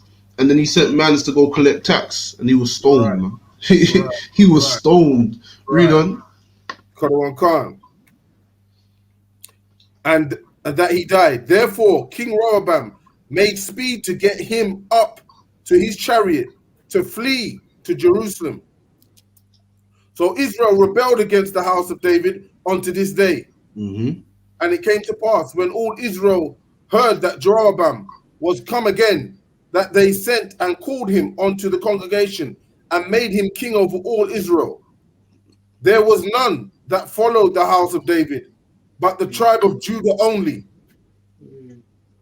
And when Rehoboam was come to Jerusalem, he assembled all the house of Judah with the tribe of Benjamin, and 180,000 chosen men, which were warriors, to fight against the house of Israel, to bring the kingdom again to Rehoboam, the son of Solomon. No, we're not going to go through that today, because I might eventually go through that, because that's pretty, you know what I'm saying? But the bottom line is, through his rebellion and weakness and vanity in not hearkening unto the counsel and going on to what his mind told him and what his vanity told him in his mind, and hearkening unto the wickedness of his mind rather than the counsel of the Lord and the instruction of the Lord, he caused war in Israel. He caused destruction. He wanted to mistreat his brothers and overtax them and abuse them, and so they rebelled and they formed their own king, and that's how the kingdom split. Judah and Benjamin was together, and some part, and later on, if you read, Levi was in all of them because they're the priests. So Levi, there were some Levites in Ephraim, and there were some Levites in Judah and Benjamin. But obviously, Judah, Benjamin, and Levi was the tribes that were all following Rehoboam. You understand? And Jeroboam, was leading the northern kingdom, was the other tribes. You understand? And that split happened here. So when later on you read down, you get through the rest of it. The northern kingdom went into idolatry and followed the other gods, and they were called heathens. That's why in the New Testament you hear about the Gentiles that were adopted back in the adoption. That's Israelites who departed here. But anyway, I digress. But you understand the point is here though. Man, he didn't hearken unto the counsel of the Lord, and this is what happens, man. Your decisions will cause disruption and death to your people, man, and cause who cause division among the nation of people, our people, man, Israel. You understand? And that's why we must hearken unto instruction and counsel from the Lord, and not the lust and the uncleanness of our mind. So with that, that's the class. Tomorrow's class will be, jump up on tomorrow 7 p.m. You understand? It'll be Officer Dangabar, the Blood Warrior, be holding down the law class. You understand? And that's tomorrow. That'll be held in Birmingham, B185PW. You understand? And today was the Tuesday Brotherhood class down here in London. You understand? And now I'll pass the class over to Trooper Hakiyan Karab with the announcements. All right. We are I.S.U.P.K starting out of 1 West, 125th Street, Harlem, New York, under Commander General YAHANNA. Rules for a brother and sister. When a brother or sister comes into the school, they are off limits for 6 months. They are to be saluted only. They are here to shed themselves with the world. If they need transportation, the teacher will arrange it. After 6 months, if a brother or sister has an interest in a particular person, he or she must get permission from the head to speak to the brother or sister. There's another 6 months in which the brother or sister will court each other. After this 6 months period, the brother and sister will get permission from the head to marry. Tithes, which is a commandment. Numbers 18:21, Malachi 3:8-10, means tenth in the Hebrew, ma'ashara. 10% of every penny of any increase the Lord give to the Treasury Department or teacher. Priest funds, free will offering for the priest, not mandatory. Whatsoever amount you would like. Upcoming Holy Convocations is September, Salakia, was it 21st, Salakia? Can't believe it. Double check. Yeah. 21st of September at 394 Lodge Road, Birmingham. Read Salakia. Remind Akim and Aquaf to check the bulletin board in the hallway. If anyone wants to be a trooper in the school, start wearing all black boots, skirts, pants, and headscarf. Salakia.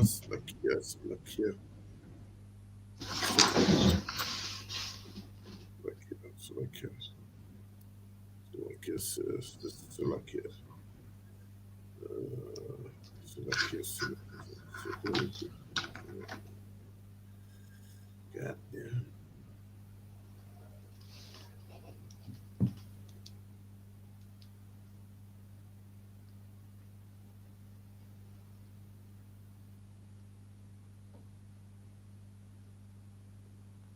Salakia, bear with me 2 seconds. Yeah, no sweat. I got it here, Salakia. I'll get it prepared next time, Salakia. No sweat. Oh, Salakia, near it now. You can get it from WhatsApp, right? Can't say. And with that margin,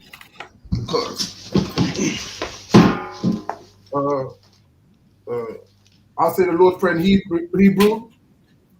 Abanawa, Shabbat Shemayim, Kodash, Haya, Shamka, Yahweh, Malakovka, Taba'a, Ratazaka, Haya, Aisha, Marataza,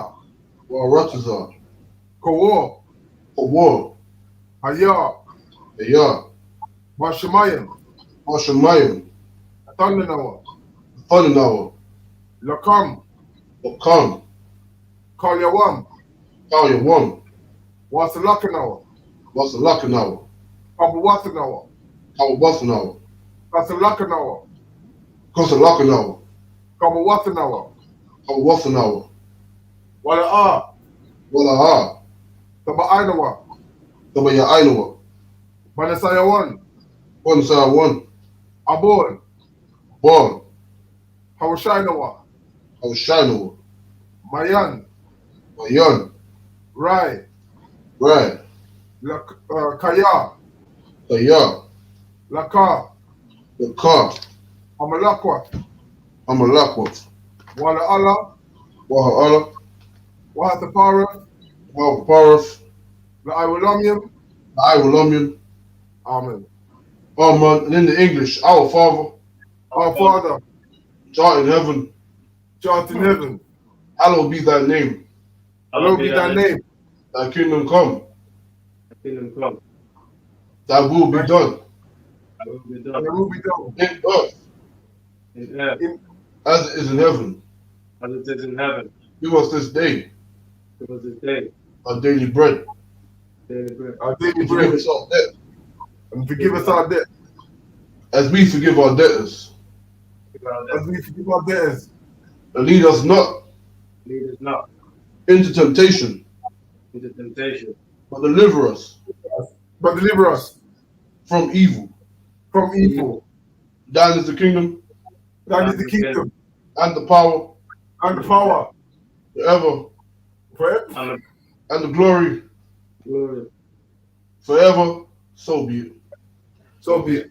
With that courtesy salute, I imagine Shabbat, imagine Barak, Yahweh Shem Yahshua Barakatam, Yahweh Shiva Hawashai Barakatah. Yazumata, class dismissed.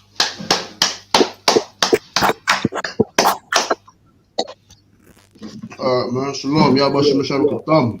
Yahweh Shiva Barakatah.